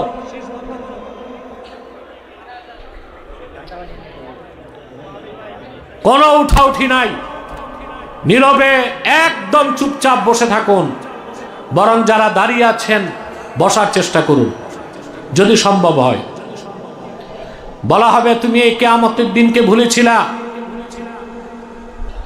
আমি আজকে পর্দা সরাই দিলাম, দেখো তাকায়া। বান্দা তাকায় থাকবে, তার চোখের পাতাটাও নড়বে না। আল্লাহ বলেন, চোখ দুইটা লোহার মতো শক্ত হয়ে যাবে। সে কিয়ামতকে বিশ্বাস করেন? হিসাব দিতে হবে, তাহলে চলতে হবে আল্লাহর ভয় অন্তরে রেখে। পারবেন না ইনশাল্লাহ? এখন আল্লাহকে কে ভয় করে প্রশ্ন আসে না? আপনি খাঁটি মুত্তাকি হতে পারলেন কিনা বুঝবেন কি করে?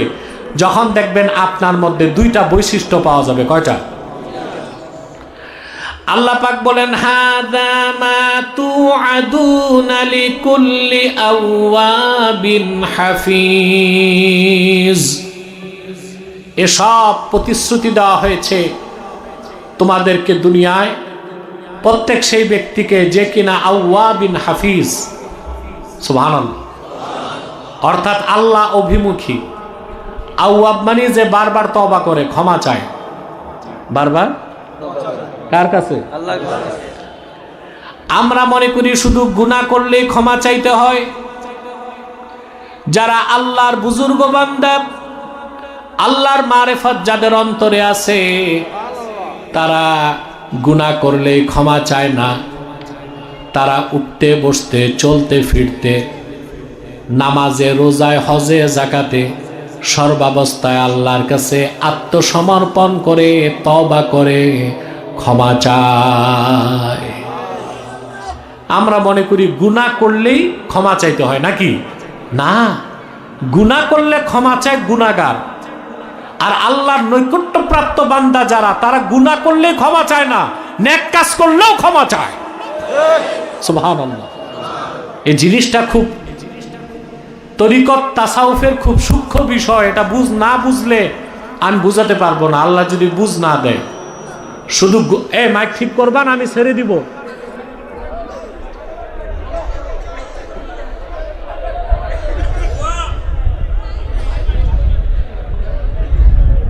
আপনার নড়াচড়া করবেন না, ধৈর্যের সাথে আদব রক্ষা করে বসুন। গুনাহ করলেই ক্ষমা না সর্বাবস্থায় ক্ষমা? জোরে বলেন। আমাকে মাইকম্যান খুব কষ্ট দিছে, আওয়াজটা ধরে রাখছে, আমার কষ্ট হচ্ছে। পিছনে হরের দুইটা দিছে, এটাও চলে না।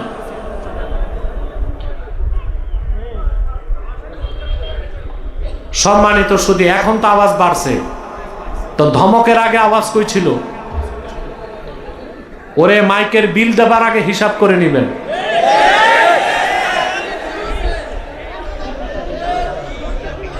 বাস বাস, এই দিকে তাকান, আর কোনো শব্দ নাই, মনোযোগ দিয়া শোনেন।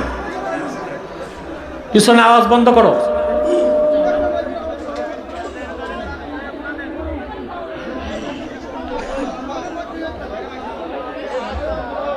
প্রিয় ভাইরা শুনতেছেন, গুনাহ করলে ক্ষমা চাইতে হবে না সর্বাবস্থায় ক্ষমা? লক্ষ্য করে দেখেন, আমরা যখন নামাজ পড়ি, নামাজ পড়েন না? নামাজ যখন পড়ি দুই দিকে সালাম ফিরাবার আগে আল্লাহর কাছে ক্ষমা চাই।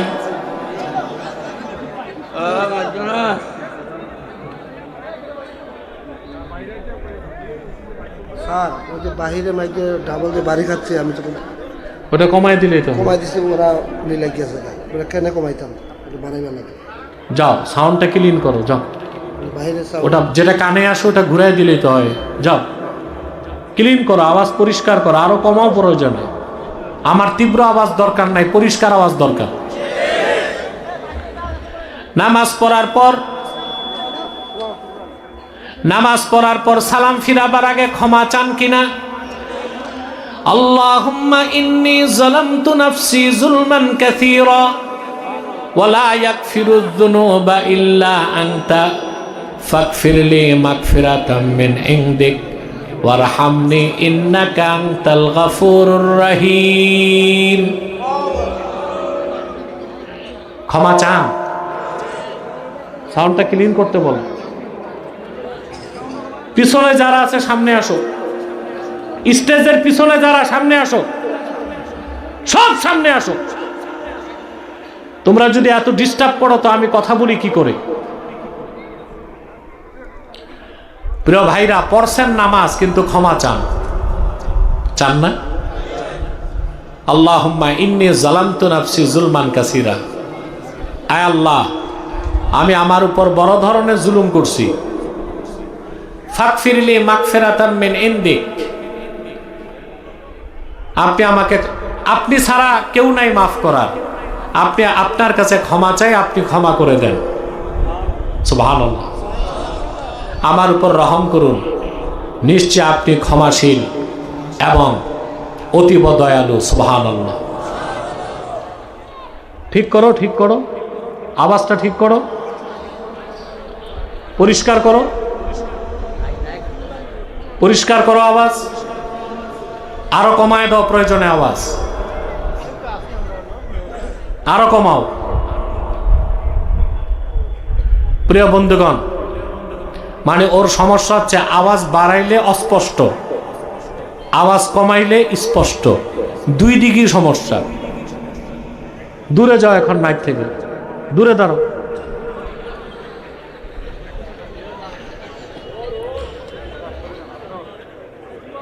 দুই একটা লোক খুব বিশৃঙ্খল, উঠাউঠি করছে। আর 10 মিনিট পর আমরা বিদায় দেবার চেষ্টা করবো ইনশাল্লাহ। আমাদের 1 ঘন্টা পার হয়ে গেছে, ঠিক না ভাই? কথাগুলো বুঝতেছি? তাহলে গুনাহ করলেই তওবা না সর্বাবস্থায় তওবা? যে ব্যক্তি সর্বাবস্থায় আল্লাহর কাছে আত্মসমর্পণ করে ক্ষমা চায় তাকে বলা হয় আওয়াব। আওয়াব হওয়া ছাড়া পরিপূর্ণ মুত্তাকি হওয়া যায় না। মুত্তাকি হওয়া, কোরআন কারীম থেকে আমি একটা দৃষ্টান্ত দিচ্ছি। মুসলিম জাতির জনক হযরত ইব্রাহিম খলিলুল্লাহ, ওনার ব্যাপারে আল্লাহ কোরআন কারীমে বলেন, ওয়া ইযবিতালা ইব্রাহিম রাব্বুহু বিকালিমাতিন ফাআতাম্মাহুন ক্বালা ইন্নী জাঈলুকা লিন-নাসি ইমামা। আল্লাহ রাব্বুল আলামিন বলেন, হাবিব আমার মুহাম্মদ সাল্লাল্লাহু আলাইহি ওয়াসাল্লাম, আপনি ইব্রাহিমের কথা স্মরণ করুন।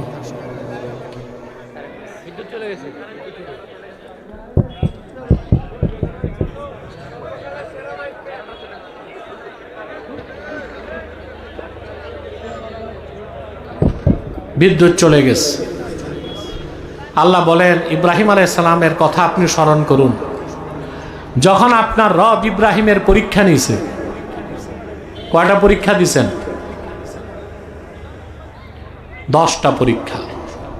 ইব্রাহিম আলাইহিস সালাম কয়টা পরীক্ষা দিয়েছেন?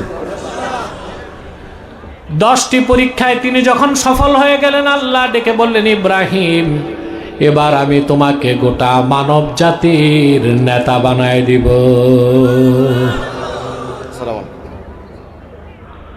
মোট 10টা পরীক্ষা দিয়েছেন তিনি। কয়টা পরীক্ষা? সবচেয়ে কঠিন পরীক্ষা ছিল নিজের হাতে সন্তানকে জবাই করতে চেয়েছেন। সুবহানাল্লাহ। এটা ছিল ইব্রাহিম আলাইহিস সালামের কোরবানি। সেই কোরবানির তুলনা আছে? কথা বলে না। হযরত ইব্রাহিমের কোরবানির তুলনা আছে? আমার দেশে এক ভণ্ড নেতা প্রার্থিতা প্রত্যাহার করে বলছে আমি কোরবানি দিছি। বলে কি রকম কোরবানি? বলে ইব্রাহিমের কোরবানির চেয়ে বড়। নাউযুবিল্লাহ। কোথায় ইব্রাহিম খলিলের কোরবানি আর কোথায় সাতার নির্বাচন?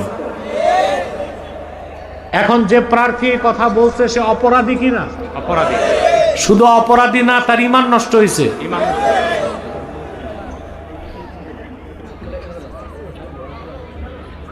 শুধু অপরাধী না, ঈমান নষ্ট করছে। জোরে বলেন। আমাকে কিছু মৌলবী অপবাদ দেয় আমি নাকি কাফের বলি কথায় কথায়।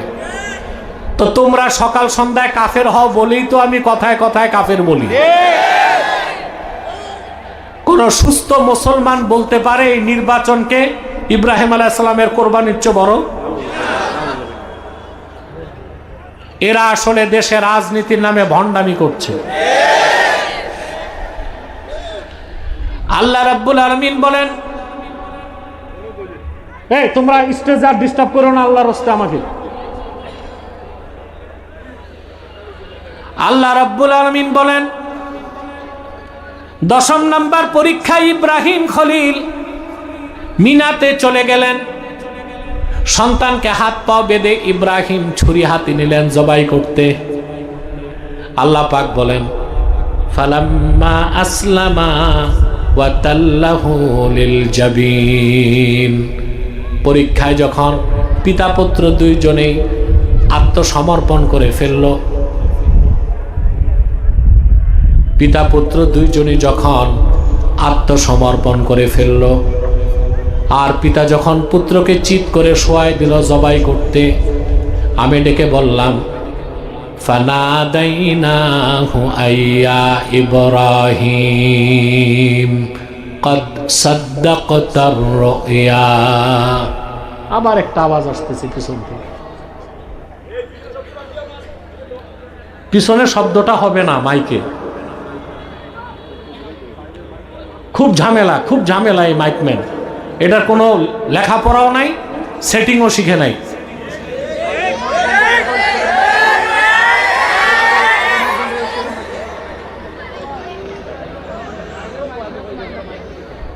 প্রিয় ভাইরা, এখন ঠিক আছে, মাঝে মধ্যে আওয়াজ বাড়ায় কমায়, এটা তো আমার ডিস্টার্ব। এটা চলুক, দেড় ব্যাটারি চলুক, মোটামুটি আমার কাজ হোক। ছুরি যখন সন্তানের গলায় চালাবেন, আল্লাহ ডেকে বলছেন, ইব্রাহিম আর জবাই করতে হবে না, আমি তোমার সদিচ্ছা দেখে ফেলছি। এই সদিচ্ছা থাকে কই? অন্তরে। এর নাম তাকওয়া। এর নাম কি? এটা ছাড়া মুত্তাকি হওয়া। হযরত ইব্রাহিম উঠে দাঁড়ালেন। আল্লাহ ডেকে বললেন, ইব্রাহিম তুমিও তোমার পুত্রকে পুরস্কার দিচ্ছি, আমার ঘর কাবা নির্মাণ শুরু করে দাও। পিতা পুত্র মিলে আল্লাহর ঘর কাবা নির্মাণ করে ফেললেন। কাবাঘর নির্মাণের পর পিতা পুত্র দুইজনই কাবার সামনে হাত তুলে আল্লাহকে ডাক দিলেন, রব্বানা তাকাব্বাল মিন্না ইন্নাকা আনতাস সামিউল আলিম ওয়া তুব আলাইনা ইন্নাকা আনতাত তাওয়াবুর রহিম। আয় আল্লাহ, আমরা পিতা পুত্র মিলে তোমার যে ঘর কাবা বানালাম, তুমি তা কবুল করে নাও, আর আমাদের দুজনকেই মাফ করে দাও। বানাইলেন আল্লাহর ঘর আর ক্ষমা চান। কথা বলে না। আল্লাহু আকবার। বানাইলো আল্লাহর ঘর আর আল্লাহর কাছে ক্ষমা চায়। এটাই হচ্ছে আওয়াবের কাজ, অর্থাৎ যে সর্বাবস্থায় আল্লাহর কাছে মস্তক নত করে ক্ষমা চায়। আল্লাহ অভিমুখী বান্দা তাকেই বলা হয় আওয়াব। বলেন সুবহানাল্লাহ। এটা ছাড়া মুত্তাকি হইতে পারবেন। এরপর হচ্ছে হাফিজ। এরপর কি? হাফিজ। যে মুত্তাকি সে হাফিজ। হাফিজ মানে হেফাজতকারী, অর্থাৎ আল্লাহর প্রত্যেকটি হুকুমকে সে হেফাজত করবে। আমরা এরকম মুত্তাকি হইছি?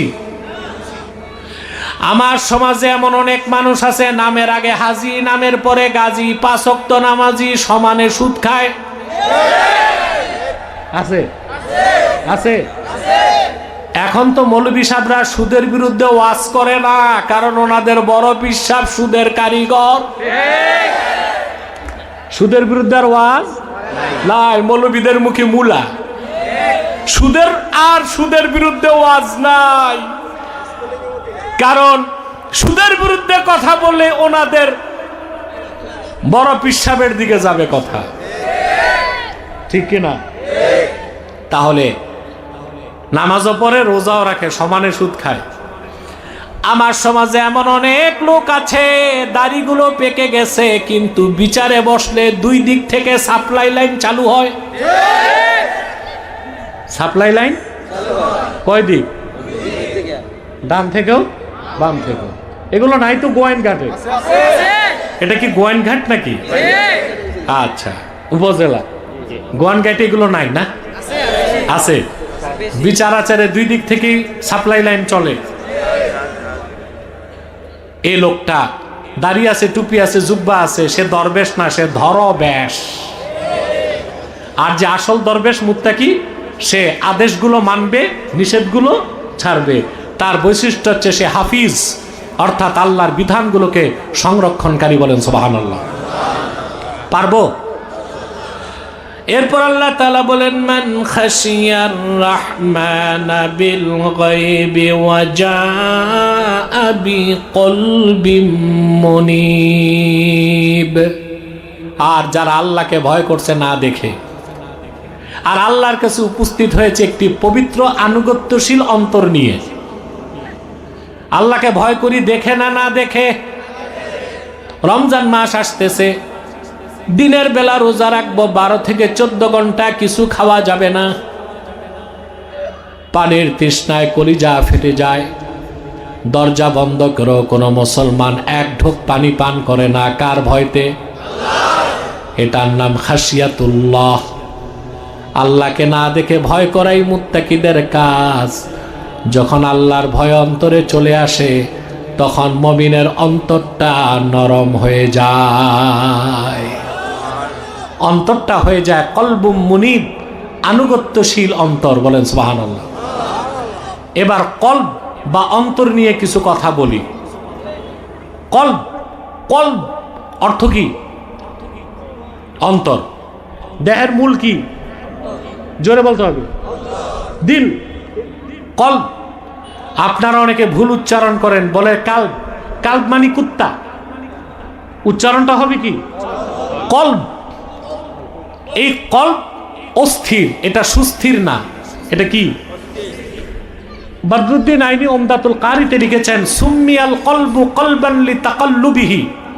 কলবকে কলব বলা হয়, এটা ঘোরাঘুরি করে। এখন শপিং মল, এরপরে স্টেডিয়াম, কথা বলে না।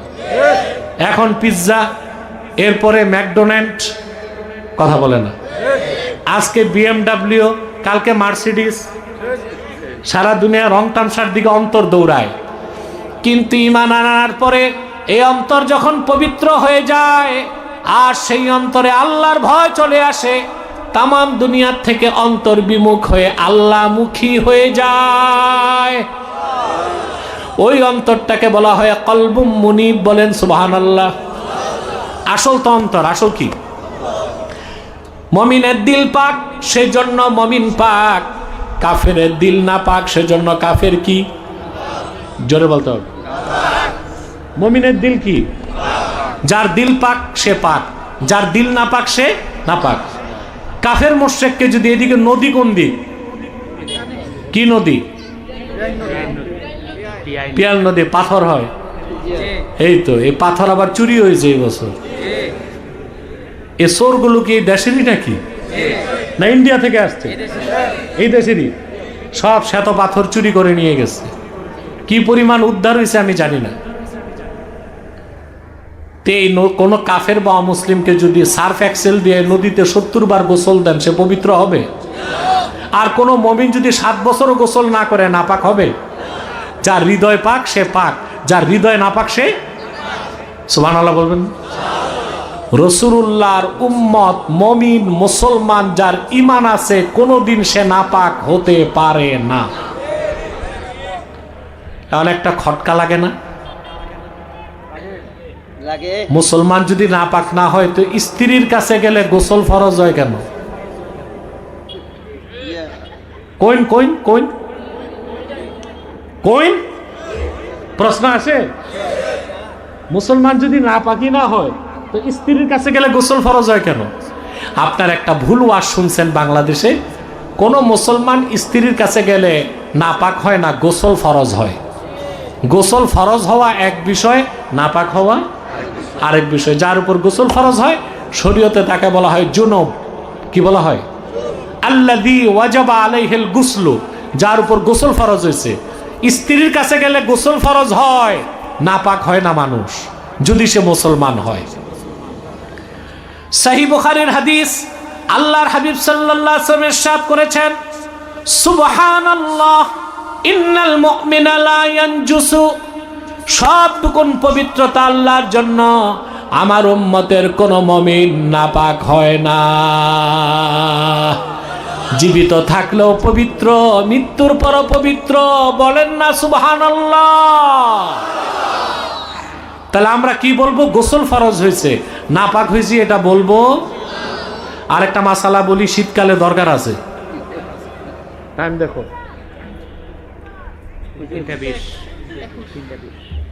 দেখছেন প্রায় 1.5 ঘন্টা হয়ে যাচ্ছে, আমি শুরু করছি। মাশাআল্লাহ, আপনারা তো বললেন না হুজুর 1 ঘন্টা হয়েছে, তো আমার তো ঘড়ি নাই। প্রিয় ভাইরা, কথা শুনতেছেন? শীতকালে মাসালাটা লাগবে বলবো। অনেক যুবক দেখা যায় মাঘ মাস শীতে ঠক ঠক কন কন করে, স্ত্রীর সাথে ফিজিক্যাল রিলেশন হয়েছে, গোসল ফরজ না? দেখা যায় শীতকালে রাত 12টায় কাঁপতে কাঁপতে পুকুরে গেছে গোসল করতে। তোমারে এত কষ্ট করতে কে বলছে? চুপচাপ ঘুমায় থাকো। গোসল ফরজ কখন?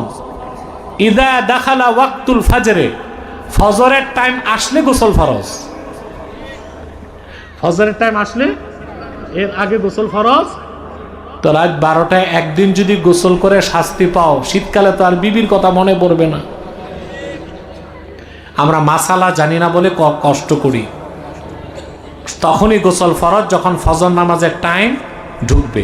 তবে এর আগে যদি তাহাজ্জুদ পড়তে চান তখন ভিন্ন বিষয়, গোসল করতেই হবে। সুবহানাল্লাহ। শরীয়তের বিধানগুলো কত সহজ এবং সুন্দর, না বুঝার কারণে আমরা কষ্ট করি। তাহলে কি বললাম? ঈমান আসলে অন্তরটা হয় পবিত্র, আর ওই অন্তরে আল্লাহর ভয় ঢুকলে অন্তরটা হয়ে যায় কলবুম মুনিব, আনুগত্যশীল অন্তর। বলেন সুবহানাল্লাহ। এজন্য আল্লাহ রাব্বুল আলামিন বলেছেন, মান খাশিয়ার রাহমান বিল গায়বি ওয়া জাআ বিকলবিম মুনিব, না দেখে মহান আল্লাহর ভয় যারা অন্তরে পোষণ করেছে, আর আল্লাহর কাছে যারা একটি পবিত্র এবং আনুগত্যশীল অন্তর নিয়ে উপস্থিত হয়েছে, তারাই পরিপূর্ণ মুত্তাকি। কাল কিয়ামতের দিন জান্নাত তাদের নিকটবর্তী হয়ে যাবে। আমরা এই কথাগুলো আমল করবো ইনশাল্লাহ, সবাই মানব তো ইনশাল্লাহ। বিশেষ করে আজকে আমি ওয়াদা করাচ্ছি, 5 ওয়াক্ত নামাজ পড়বেন তো সবাই? কে কে হাত তুলে দেখান, বলেন ইয়া আল্লাহ ওয়াদা করছি আজ থেকে 5 ওয়াক্ত নামাজ জামাতের সাথে পড়ব। যদি শয়তানের প্ররোচনায় নামাজ ছুটে যায়, তাৎক্ষণিক তওবা করে কাজা হিসেবে আদায় করব। সাদাকাল্লাহুল আযীম ওয়া সাদাকা রাসূলুহুন নবিয়ুল কারীম ওয়া নাহনু আলা যালিকা মিনাশ শাহিদিন ওয়াশ শাকিরিন আলহামদুলিল্লাহি রাব্বিল আলামিন। কেউ উঠা বসা করা যাবে না।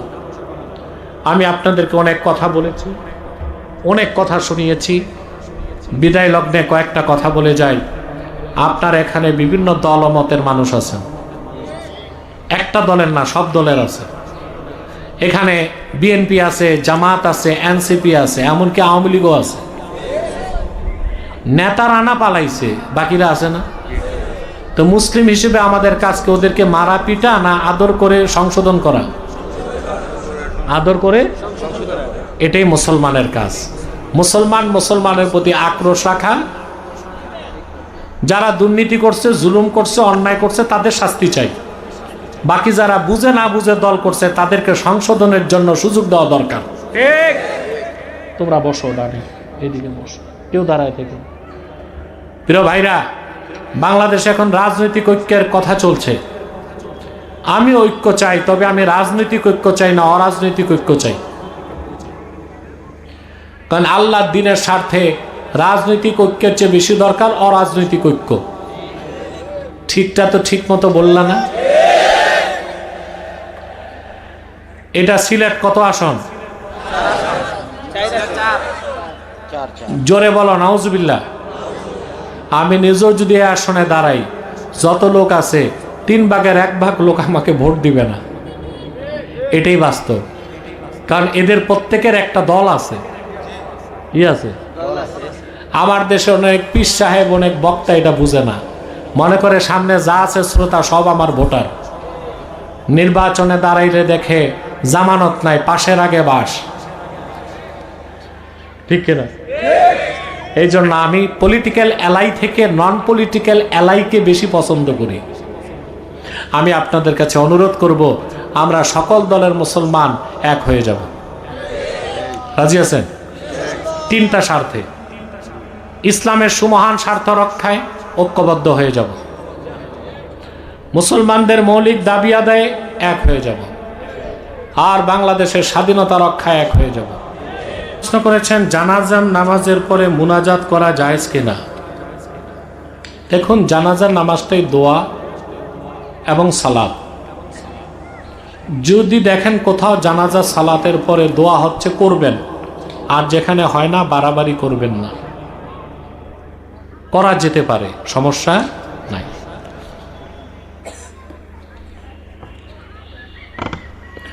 ফরজ নামাজের পর সম্মিলিতভাবে মুনাজাত করা জায়েজ কিনা? সম্মিলিত তো পরে, আগে ফরজ নামাজের পর দোয়া আছে কিনা প্রশ্ন আসে না? আল্লাহ কোরআনে বলেছেন ফাইদা ফারাক্তা ফাংসাব। এই আয়াতের ব্যাখ্যায় 14 জন মুফাসসির একমত। আল্লাহ তার হাবিবকে বলেছেন ইদা ফারাক্তা মিন সালাতিল মাকতুবা ফানসাব ফিদ দুআ ইলা রাব্বিক। মুহাম্মদ সাল্লাল্লাহু আলাইহি সাল্লাম, যখন আপনি ফরজ নামাজ শেষ করবেন আল্লাহর কাছে দোয়া করুন। তো ফরজ নামাজের পর দোয়া করা আল্লাহর হাবিবের সুন্নত। কথা বলেন, ফরজ নামাজের পর দোয়ার ব্যাপারে কমসে কম 70টা হাদিস আমি পেয়েছি।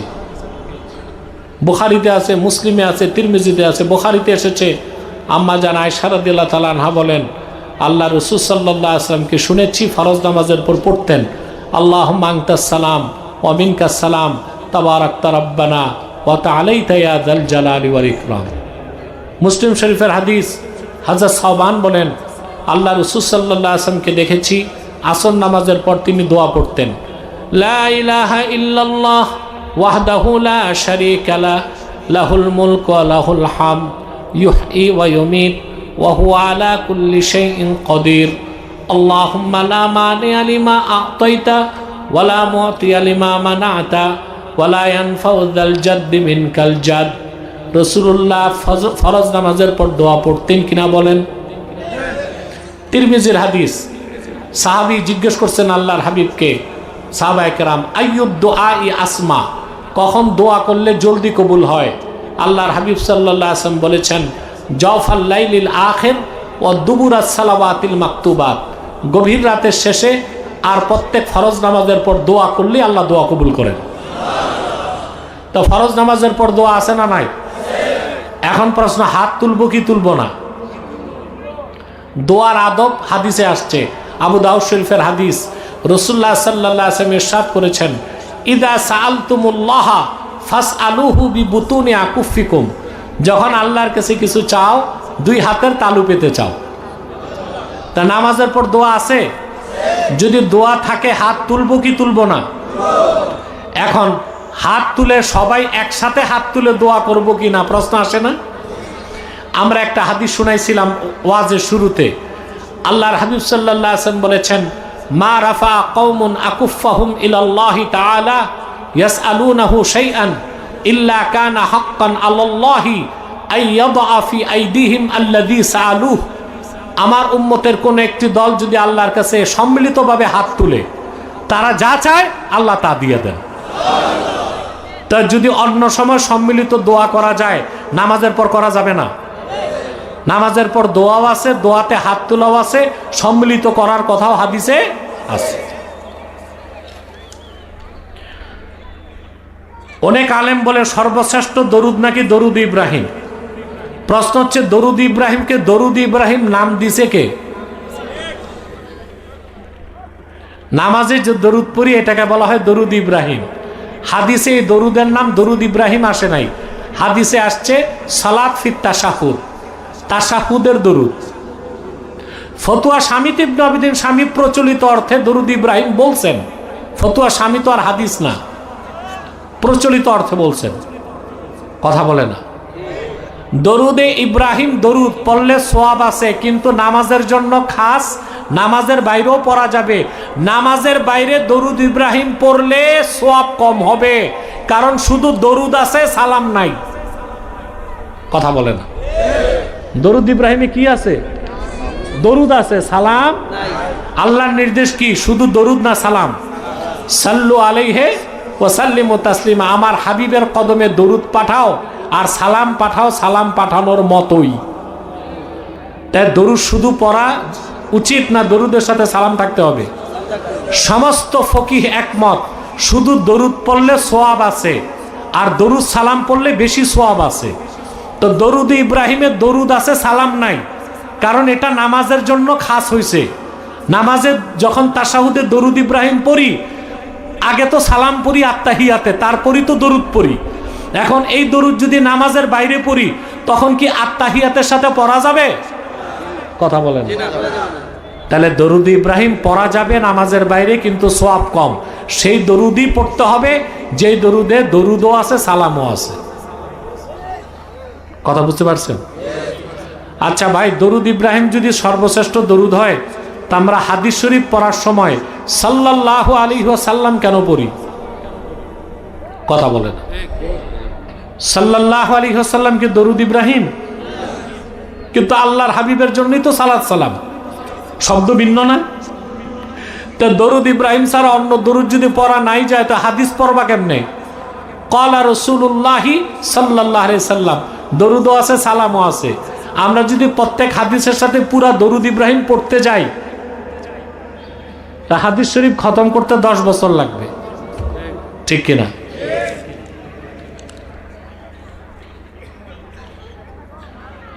জুমার নামাজের দিন খুতবা চলাকালে গান দান বাক্সে দান করার বিষয়ে জানতে চাই। না, এটা জায়েজ না, মাকরু। খুতবা চলাকালীন নামাজ, জিকির, ফিকিরি করা মাকরু তাহরিমা। সেখানে বাক্স চলা যাবে? এটা আগে নয়, পরে বাক্স চালাই দিবেন।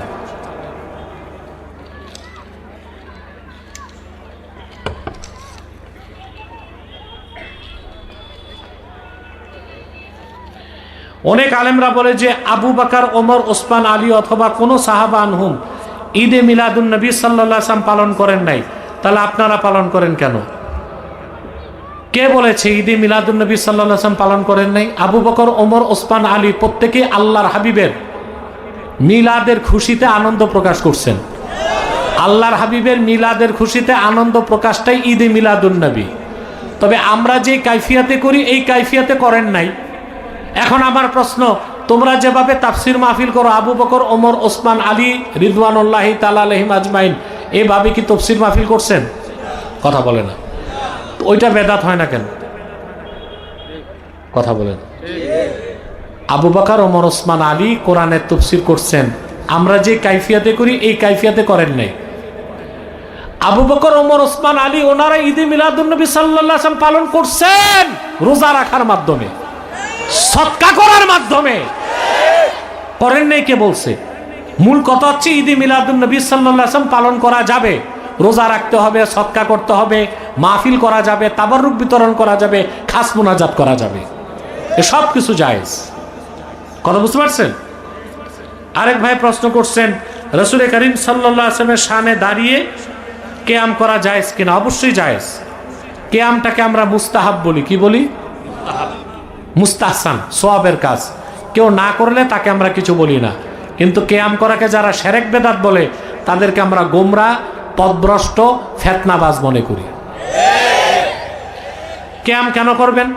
আল্লাহ তাআলা কোরআনে বলেছেন সাল্লু আলাইহি ওয়া সাল্লিমু তাসলিমা, আমার হাবিবের উপর দরুদ পাঠাও। এখানে সাল্লু সালাতান বলেন নাই, কিন্তু সাল্লিমু তাসলিমা বলছেন। কিন্তু সালাম পাঠাও একনিষ্ঠ চিত্তে, আদবের সাথে, বিনয়ের সাথে, খুশু এবং খুজুর সাথে।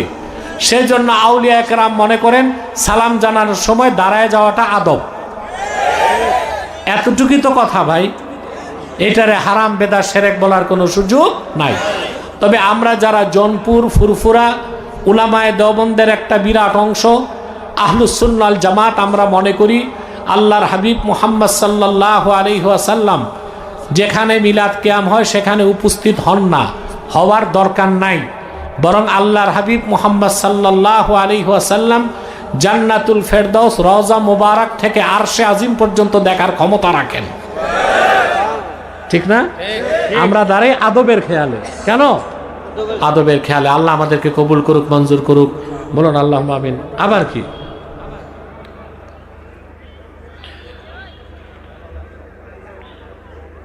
আমরা কি খেলাফতের মাধ্যমে ইসলাম কায়েমে বিশ্বাসী হব না? গণতন্ত্রের মধ্যে গণতান্ত্রিকভাবে ইসলামী রাষ্ট্র কায়েমের কিছু ধাপ অতিক্রম করতে চায় অনেকে। মূলত গণতন্ত্র দিয়ে সফলতা আসবে না, খেলাফার পদ্ধতিতেই ইসলামী রাষ্ট্র কায়েম হবে ইনশাআল্লাহ। এই এলাকায় কিছু দেওয়ানবাগী আছে, যারা দেওয়ানবাগী তোমরা তওবা করো, কারণ দেওয়ানবাগীর পীর ছিল নিঃসন্দেহে কাফের।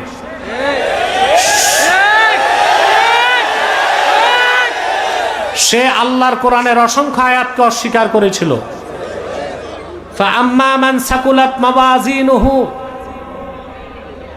ফাহুয়া ফি ঈশাতির রাদিয়াহ, এই আয়াতকে সে অস্বীকার করছে, মিজানের পাল্লাকে অস্বীকার করছে।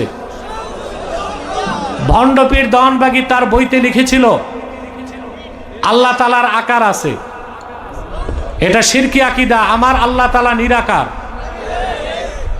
কোরআন শরীফের প্রায় 400 আয়াতকে ভণ্ড দেওয়ানবাগী পীর অস্বীকার করেছিল। নিঃসন্দেহে সে কাফের ছিল এবং বেঈমান ছিল, জিন্দিক ছিল, এতে কোনো সন্দেহ নাই। তোমরা যারা বিভ্রান্ত হয়ে তার মুরিদ হয়েছ, অতি সত্বর তওবা করে, খালেস নিয়তে তওবা করে ইসলামের পথে ফিরে আসো।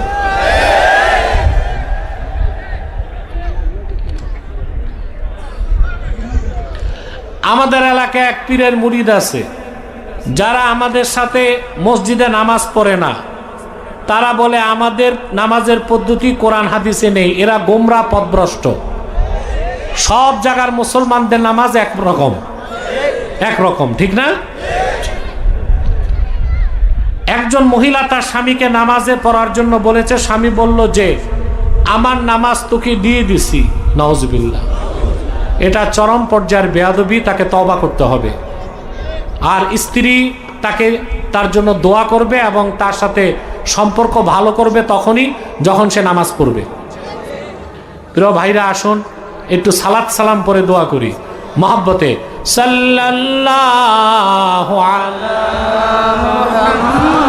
মুহাম্মাদ সাল্লাল্লাহু আলাইহি ওয়াসাল্লাম, সাল্লাল্লাহু আলা মুহাম্মদ সাল্লাল্লাহু আলাইহি ওয়াসাল্লাম, ইয়া নবী সালাম আলাইকা, ইয়া রাসূল সালাম আলাইকা, ইয়া হাবিব সালাম আলাইকা, সালাওয়াতুল্লাহ আলাইকা, মুহাম্মাদুর রাসূলুল্লাহ সাল্লাল্লাহু আলাইহি ওয়াসাল্লাম, খাতামাল্লাহু বিহিন নুবুওয়াহ وحكما لا نبي بعده يا نبي سلام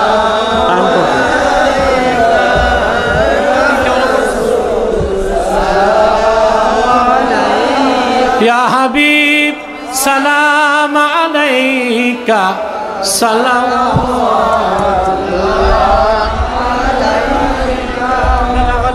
بكماله كشف الدجى بجماله حسنت جميع خصاله صلوا عليه চেয়ারম্যান সাহেব কথা বলবেন কিছু বলছেন মাশাআল্লাহ আলহামদুলিল্লাহি রাব্বিল আলামিন ওয়াল আকিবাতু লিল মুত্তাকিন والصلاة والسلام على نبينا ونبي الأنبياء محمد صلى الله عليه وسلم